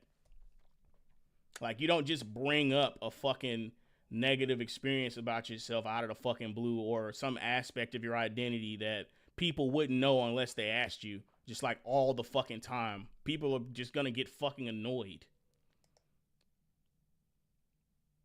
So apparently, like, I don't know what the equivalent of outrageous is for a trans person, but they're essentially mad that the character that you play as is not just outrageous. Like, everyone has to know about it, and no one is gonna be free from forgetting about it. Like, they just want them to be obnoxiously trans 25/8. That's what they're upset about. The fact that it's just a person who happens to be trans is not good enough. And that's the most annoying part about all of it. No character that's a minority of any kind can just be a person that happens to be of that fucking ilk. They always have to make it the center of their fucking character and struggle. They can't have other aspects that are human about them. That it has to be about their identity all the fucking time. Anyway, we should continue calling on major video game studios to do better by trans players and look at the Veilguard's approaches as the least we're willing to accept rather than the most we can hope for. But in the meantime, you're better off heading to the indie site, I think that says itch.io, to play weird little games by and for trans people than spending your time trying to beat a dog at chess, whatever the fuck that means. Anyway, that fucking article was garbage. This ideology should not be catered to. We should be telling way more people to fuck off. And the reason why we're here right now is because we didn't tell enough people to fuck off. And I mean, at this point, you shouldn't care how offensive that sounds. Like, more people just need to be told to shut the fuck up. People don't have to care about your lifestyle. That doesn't mean that they hate you, because at this point, they're trying to make simply being neutral and indifferent towards something mean the same thing as hate, and that's what's making a lot of people actually hate them. Like, I can't just go on about my day and just not think about you. Like, it's fucking tiresome. But anyway, the last thing that I'm gonna talk about for tonight is still gonna be dealing with Veilguard, but it's gonna deal a lot less with Veilguard and a lot more with the problem with entertainment in general. And then we're going to read a few of the comments. But I just want y'all to hear the part of the video that kind of pissed me off a little bit, because it's dancing around the real issue, and that shit is just fucking annoying. Because it's like, yeah, the game is garbage, but why is the game garbage? Here we go.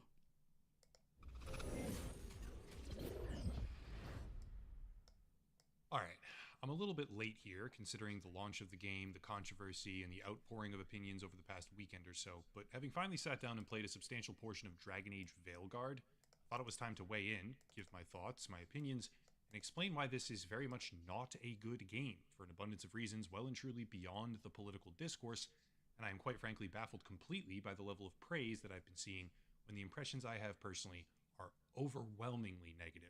First things first, because I think it's important to clarify this right off the bat here. The game isn't bad because it's woke. That's a Trojan horse line of criticism, in my view.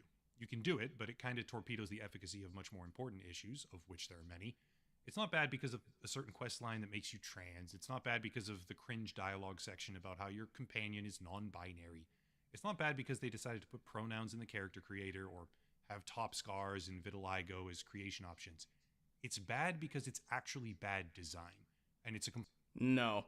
See, that's the part that pissed me off right there. Because, yes, it is bad because it's woke. That is a huge portion of why the fuck the game is bad. Because there's more to the game being woke than just the customization options. Like, who remembers accessibility in gaming? That was some woke shit. Every game needs an easy mode was some woke shit. It was all leftists promoting that stupid shit. Every game that was difficult, they needed it to have a fucking easy mode. That's why you saw a bunch of accessibility options that straight up turned the options menu of certain games into fucking cheat engine. They complained about Elden Ring, Sekiro, Dark Souls, any game that was a one iota of difficulty, they fucking complained about it. That is a part of the woke label. people who don't like a challenge from a video game and use the fact that they have a real life with a family and kids as to why they can't get fucking good at a video game. And that's why I thank the Souls community for that. The Get Good moniker, I know it's kind of a meme sometimes, but that's literally the entire spirit of video games. Video games have been competitive since their inception. They have always offered a challenge since their inception. Every video game does not need a fucking easy mode. That's the first thing. Secondly, that with that added context, that accessibility is a part of the woke moniker that leads into the poor design of the fucking game. So it's not just the vitiligo. No, it's not just the pronouns. No, it's not just the top surgery scars. But that's definitely a part of it, and to act like it's not is some bullshit. That shit heavily influences the writing, especially since this is an RPG, and the story is like 50% of the fucking experience with an RPG. Like, all of the customization options, even if you take them in isolation, are indicative of other things.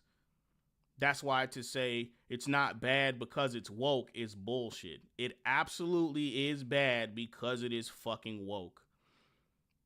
Like, he's going to try and obfuscate. Like, don't get me wrong, this review is decent and he does bring up issues that are definitely a problem with the game. But all of those things exist because of the mindset and the design philosophy of the game, which inherently ties into it being woke. I say all of that to say the game absolutely is bad because it is woke. Obviously, I could sit here for hours and lay out every single detail of why the game is bad, or I could just say it's bad because it's woke. It's much easier to do that shit. The game absolutely is bad because it's fucking woke. And I'm tired of reviewers like Upper Echelon and Skill Up and a few others, I think Actman too, reviewing shit and trying to provide a shield for woke ideology. Like, why can't we bring up the fact that it is woke to say it's bad? Why does it get a free pass? That is as much a reason as any to say a game is bad. It's ridiculous. But anyway, we're going to get into the comments. Unless he's deleted them, which I hope he didn't, where people pretty much express the same sentiment that I did, because that shit is irritating. Like, valid criticism is valid criticism. It doesn't matter if you don't like the overuse of a term. Like, we'll stop using it when it stops existing in the fucking piece of media.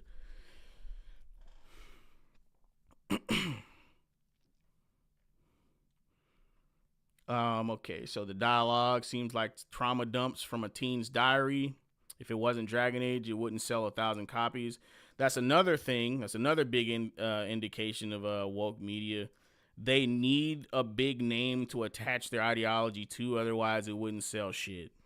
Every game that goes off on its own to be some woke shit fails immediately. Concord, Dustborn, Goodbye Volcano High, all of them shits tank.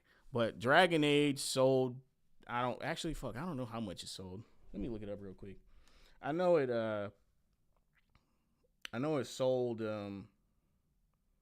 well, shit, for how much they put in the game, it definitely didn't do decent, but in isolation it is a high number. Copies sold Dragon Age. Yeah, copies sold Dragon Age Veilguard. Ah, fuck, I forgot. They're trying to fudge numbers. Apparently, they say it's reached 1 million copies sold.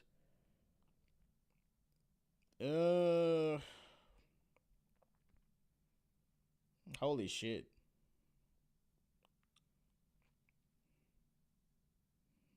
Okay, so on October 29th, somebody reported that 108.7 thousand copies were sold, and now they're trying to say that 1 million copies were sold. So now we can't even trust the numbers. But fuck it, let's just say they sold 1 million copies. With the price of this game, that's still not a lot of fucking. They're not gonna make their money back off this fucking game. Definitely not. But the point is, without the name of Dragon Age, this shit wouldn't have been able to sell that many copies. Like a Dustborn does not sell 1 million copies. That shit doesn't happen. But if you put Spider-Man on some bullshit like that, yeah, it might sell 1 million copies. But anyway, they talk about how BioWare is dead because of woke ideology. BioWare will not go back to making good games because people who made those good games no longer work there. Exactly. Where's the fucking comments that specifically highlight why the first 50 seconds of this video is actually just fucking objectively wrong? Here's one. Hashtag upper echelon. No. The primary issue is that we are purchasing entertainment, not politics. Especially not politics that even the corporations don't really accept and simply use for revenue. I don't even know how much truth there is to that because these motherfuckers aren't making any money behind this. I don't even know how much truth there is to that. But anyway, the politics is the reason for the lack of depth in the game. And I said this a second ago, like from top to bottom. Like that's the whole reason. Like the fact that the game is piss easy, so easy a caveman can do it, is part of the fucking ideology. That ideology does not like challenge. It does not like depth. It does not like difficulty. It hates it. It wants to get rid of it at every fucking turn. That's why fighting games are in the position they're in. Because of that fucking ideology. Like anything that gamers like in their video games, they want it removed. Because they want fucking nobodies who have never touched a video game in their entire life to be able to get on it and not have to attribute one brain cell into learning anything about the game. Like video games are a cerebral activity. That's their entire fucking appeal, and they're trying to get rid of that. That's part of the politics. That's part of it being woke. Accessibility in gaming was an entire fucking movement where they used disabled people as a shield for why able-bodied motherfuckers can't learn how to play a video game.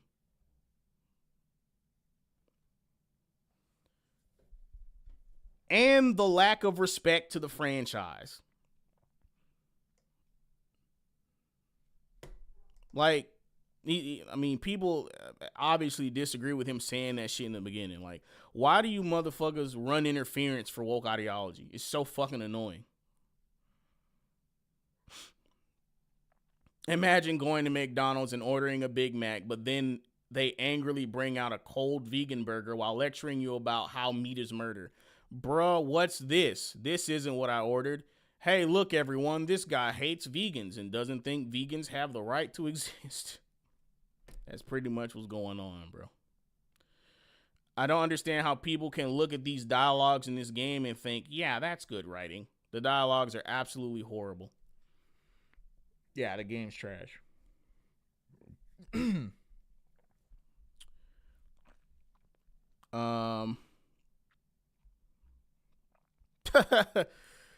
Yeah, apparently this game, that's another thing people have been trying to push. This game is a commercial success. Commercial success. No, the fuck it's not. It's not a commercial success. They're trying to speak that into existence. That shit is not a commercial success. If you go on Steam right now, the majority, and I mean the vast, vast majority of people commenting on the Steam page for that game do not own that motherfucker. They don't own that bitch. They don't own the game.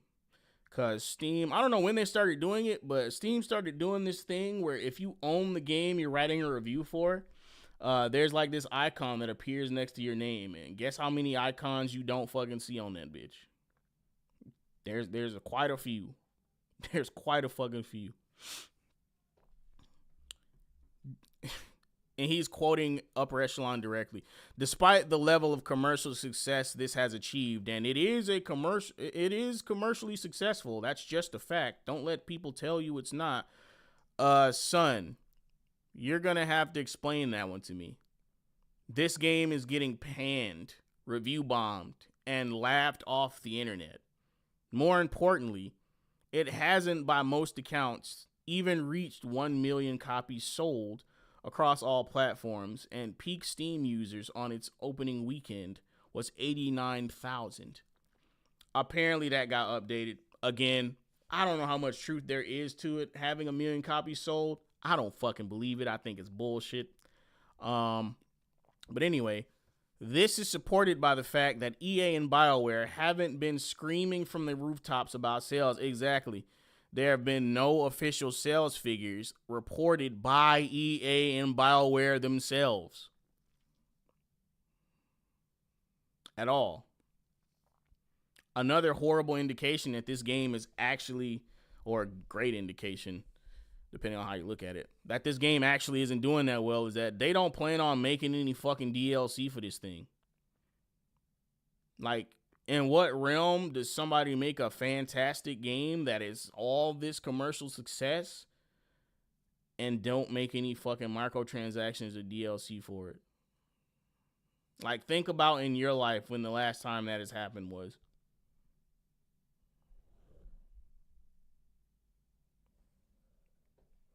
Oh yeah, I see it's right here, yeah.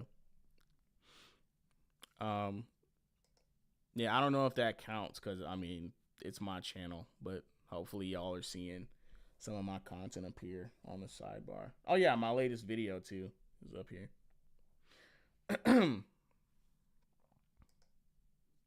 Remember Helldivers 2, Baldur's Gate 3, Elden Ring, Black Myth Wukong.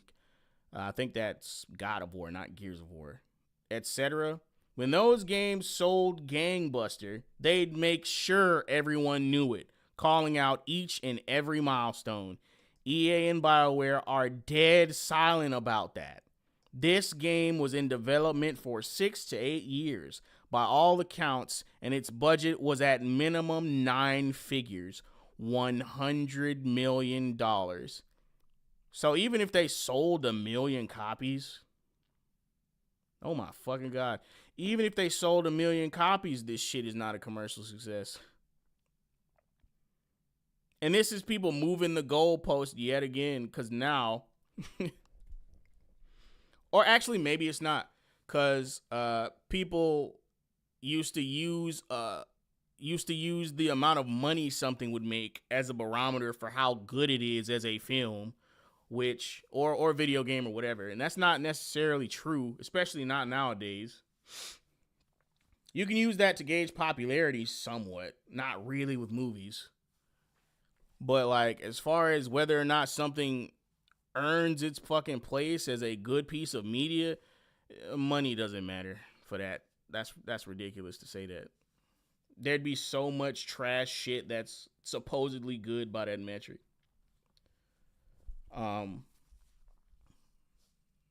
But yeah, I don't think that is actually moving the goalposts, because they would essentially be saying the same thing. Oh, look, this game sold 1 million copies. That must mean it's a good game. Like, no, it's fucking garbage. So disregard what I said. They're doing the same shit they've always done. It doesn't matter how many copies this game sells. It doesn't even matter. It wouldn't even matter if they made their money or made a profit on this game. That wouldn't change the fact that this game is ass. It just wouldn't. But anyway, $100 million budget, and that's being conservative. It's probably even more than that, because we don't even know what they spent on advertising or marketing. We have no idea. Apparently they said, and that's being conservative when I've been seeing 150 million to 200 million for the budget being thrown around. That's crazy. It does not cost that much fucking money to make a video game. Bro, especially that fucking game.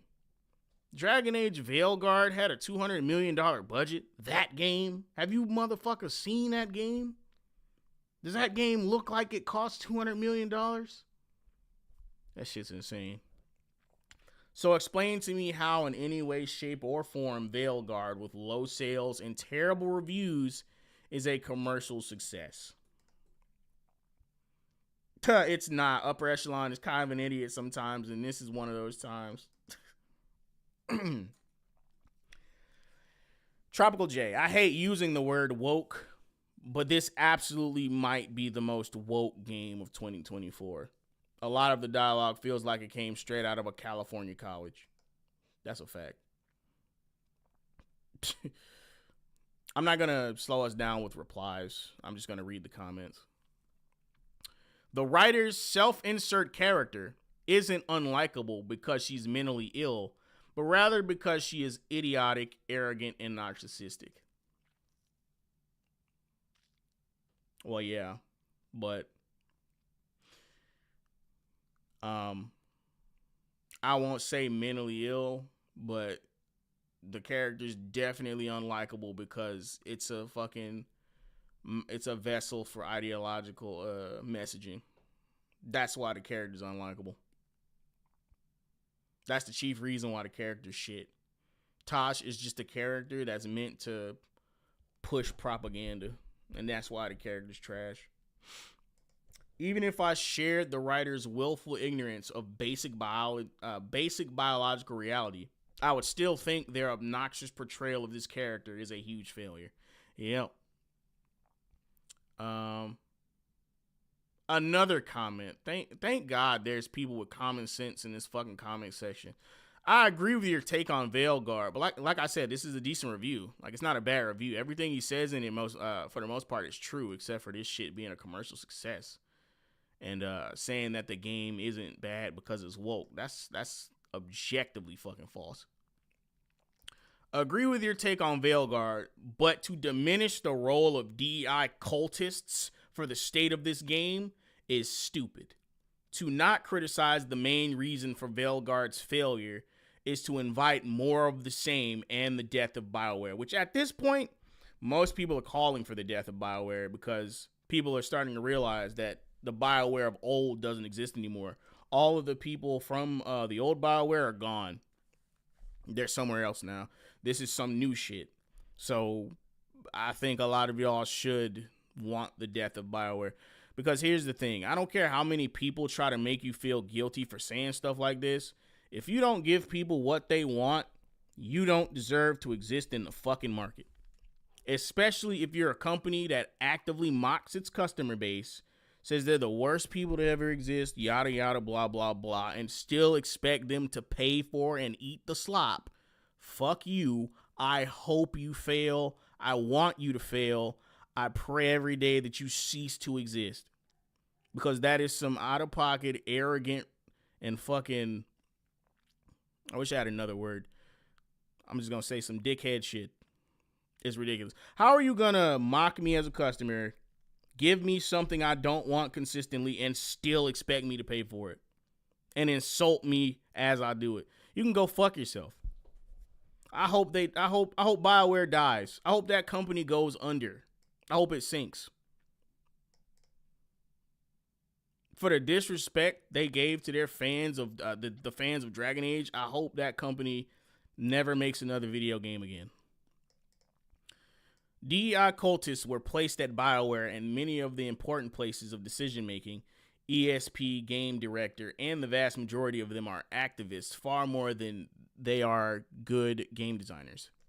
This is evident in places like Concord, Dustborn, much of Ubisoft, and all the interviews they've given and their opinions of games, which hardly ever mention level or encounter design, AI, mechanical systems. It's mostly them discussing representation and identity. That's pretty much that's the chief discussion for most games nowadays. Like every E3 showcase, it's some motherfucker up there talking about how, oh, this game has lots of representation. Like first of all, they keep showing you CGI trailers at these fucking games releases. Who the fuck gives a fuck about that? Nobody ever gets on stage and leads with gameplay. Hey guys, there's a new game coming out. Here's some fucking gameplay. Nope, it's a bullshit ass CGI trailer. Like, this is not a movie theater. Like, that's not what we're fucking buying. Why do none of you know how to generate hype for a video game? It's literally the easiest shit in the world. I think about E3. I think about the same E3 that Devil May Cry 3 was announced. They led with straight up gameplay. and also that fire ass soundtrack, and the visuals help too. But that's all they were fucking. That's all they were fucking leading with, because they had their fingers on the pulse of their customers. What do people want to see? They want to see hack and slash, demon slaying action, and some fire ass metal music or whatever that is. Is it rock? Is it metal in Devil May Cry? Some kind of rock music. That shit's fire though, but you get the point. Back in the day, they knew how to sell something to a customer, and nowadays you can't even say they don't know how to sell something to a customer. Is that they don't want to? They want to do something else entirely. They want to promote whatever the fuck this bullshit is. Every game showcase, except for maybe Nintendo's.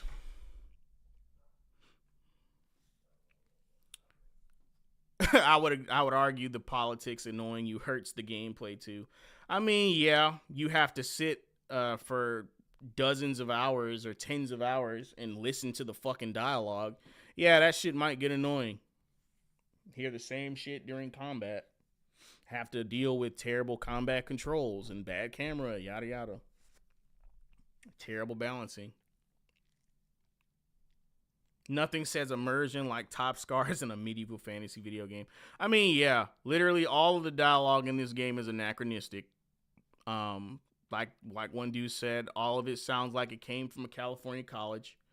None of them sound like or speak like anyone from that time period. It's a world rife with magic. I'm pretty sure if you can travel dimensions, you can make a gender swap spell or a gender swap potion. It's literally magic. Does not follow the rules of reality. Some wizard could make that exist. Like, there's no reason to not put it in the story. But instead of doing some shit like that, top scars, vitiligo, whatever the fuck, like, it's stupid. The reason why none of that shit works for fantasy in particular is because you can literally solve all of your problems with magic. To be honest with you, you could say the same thing about sci-fi, because any sufficiently advanced technology is indistinguishable from magic. So they're just going out of their way to include this bullshit. Every HR manager in the world, finally a game specifically designed for me. This is not a medieval fantasy game. This is a political fantasy statement. Like, how can he sit here and say that the game's not bad because it's woke when that's everybody's chief fucking argument for or chief concern with the game? Like, literally, I'm pretty sure, don't get me wrong, the game would still be fucking bad even without the political shit. But it would be a lot more fucking bearable. Back in the excuse me. Back in the day when a game was bad, it was at least bad in good faith. Like, someone tried to make a good game and just failed to make a good game. Like, you have to try to make something this fucking bad. Like, a bad game from back in the day didn't feel like this. Like, yeah, it was bad and you had good criticisms or valid criticisms. But hell, you might still be able to enjoy it sort of, kind of. Like, it wasn't, like, a bad game back in the day was just bad. It wasn't fucking abysmal. There's a huge difference between that and what's going on now. Like, bad games back in the day weren't fucking abysmal. You have to try for your game to just be fucking irredeemable garbage. Like,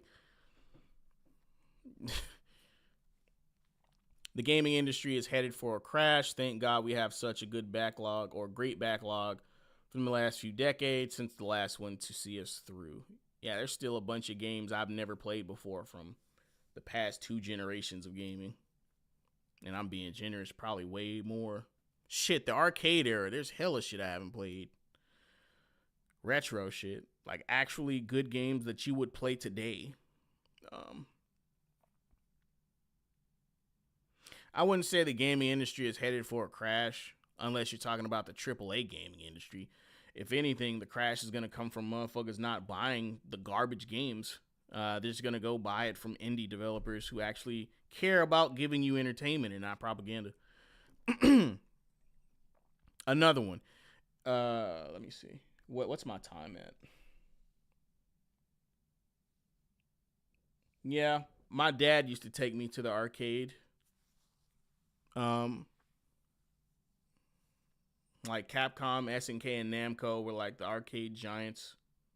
All of their most popular shit was there. I was really young though. I never really got to participate in arcades like he did. But I do remember going. He used to have to lift me up. He used to have to pick me up to be able to play on the the arcade cabinet. Ah man, those were good times. Great times. But anyway, giggling stoners. It's not bad because it's woke. It's worse because it's woke. That said, both the bad quality and wokeness come from the same thing.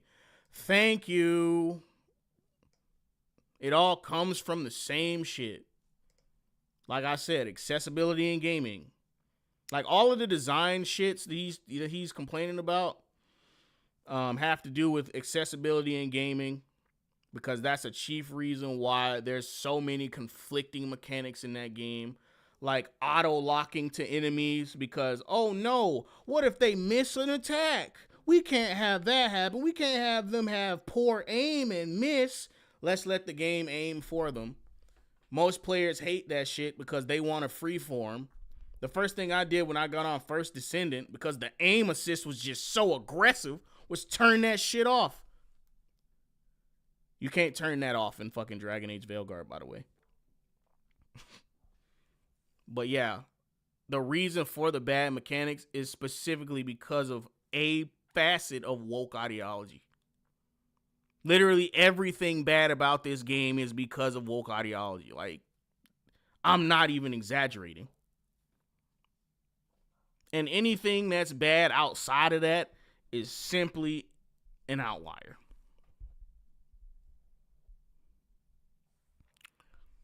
Devs getting hired on the basis of not merit, but DEI. Excuse me. Devs getting hired. Okay. I think they meant to say devs are getting hired on the basis of not merit, but DEI. So wokeness is very much the main culprit. Yeah, exactly.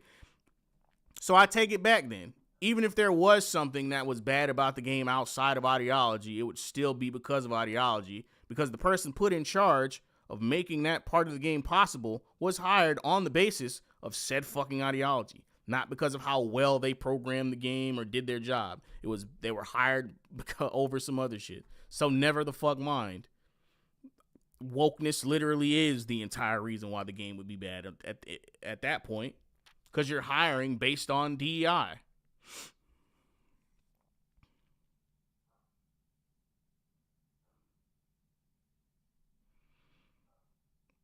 I'm gonna wrap this up soon because I pretty much said everything I needed to say.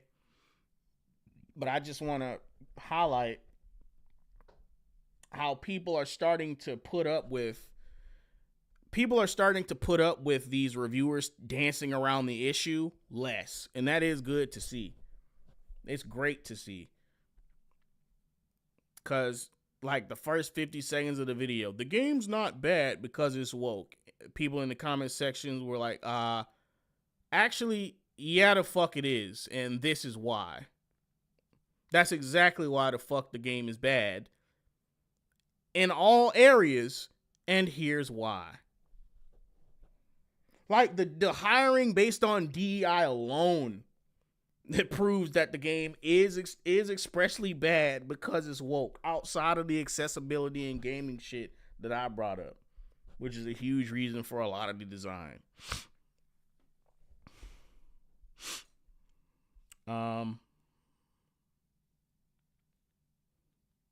then he says shit like this in the video that directly contradict what he said in the beginning. The game's not bad because it's woke. However, this doesn't feel like a Dragon Age game. It feels like a Tumblr fan fiction writer got full control over a AAA narrative. That's literally the same shit as saying that the writing is bad because it's woke. It's identical.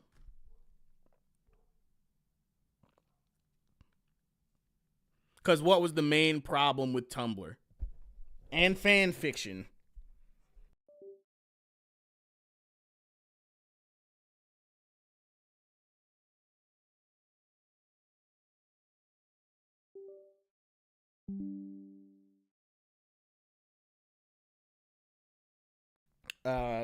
Some feminist shit. It's gonna be there. We're gonna take the two most incompatible characters in any show and put them in a relationship for whatever fucking reason. Whether it's two men, two women, it's hardly any straight couples. Humans and animals, they're gonna do it. That's literally the same thing. It's the same shit.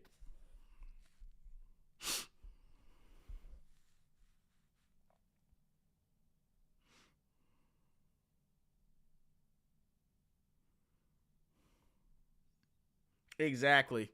It's pretty annoying that everyone has to minimize the impact of the unwanted cringe political drive in the game, a drivel in the game, or they risk being labeled ists and phobes. I don't give a fuck, bro. If you have to call me racist and homophobic or whatever the fuck else to, like, at this point, if it upsets you, I'm all of that shit. If it piss you off, I'm all of that shit. Whatever you want me to be, I'll be that. As long as it means that I get to talk shit and resist your stupid fucking ideology, I will be whatever you call me. I don't give a shit. Keep in mind, you're being called all of these things by people who have never met you and will likely never meet you. Fuck them. Be whatever... Accept your role as the villain. Be the worst possible things that they envision you to be in their fucking mind. Be the stuff of their fucking nightmares. Fuck these people. All motherfuckers wanted was to be left alone. This is exactly how school shooters and vigilantes are born right here. This is literally villain origin story worthy shit. You won't leave somebody to fuck alone, and then as soon as they take matters into their own hands, now they're overreacting. That's literally the entire point of all this. See, that's how you radicalize people, by the way.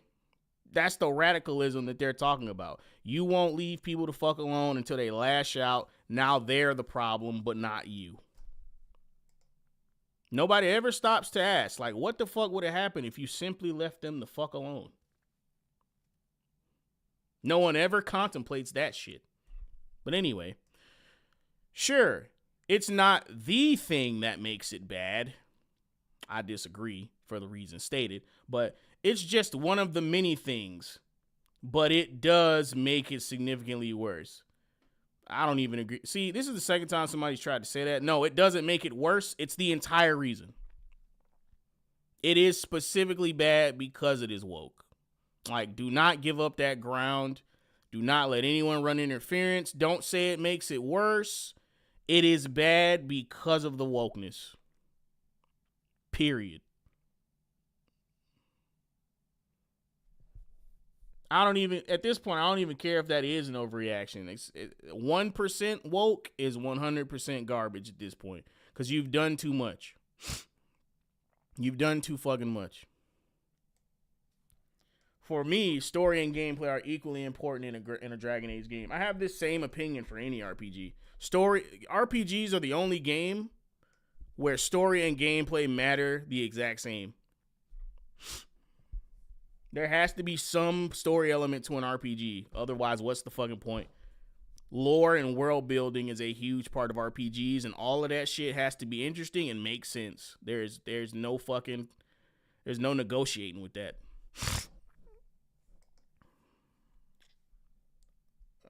And this bullshit is part of both, exactly.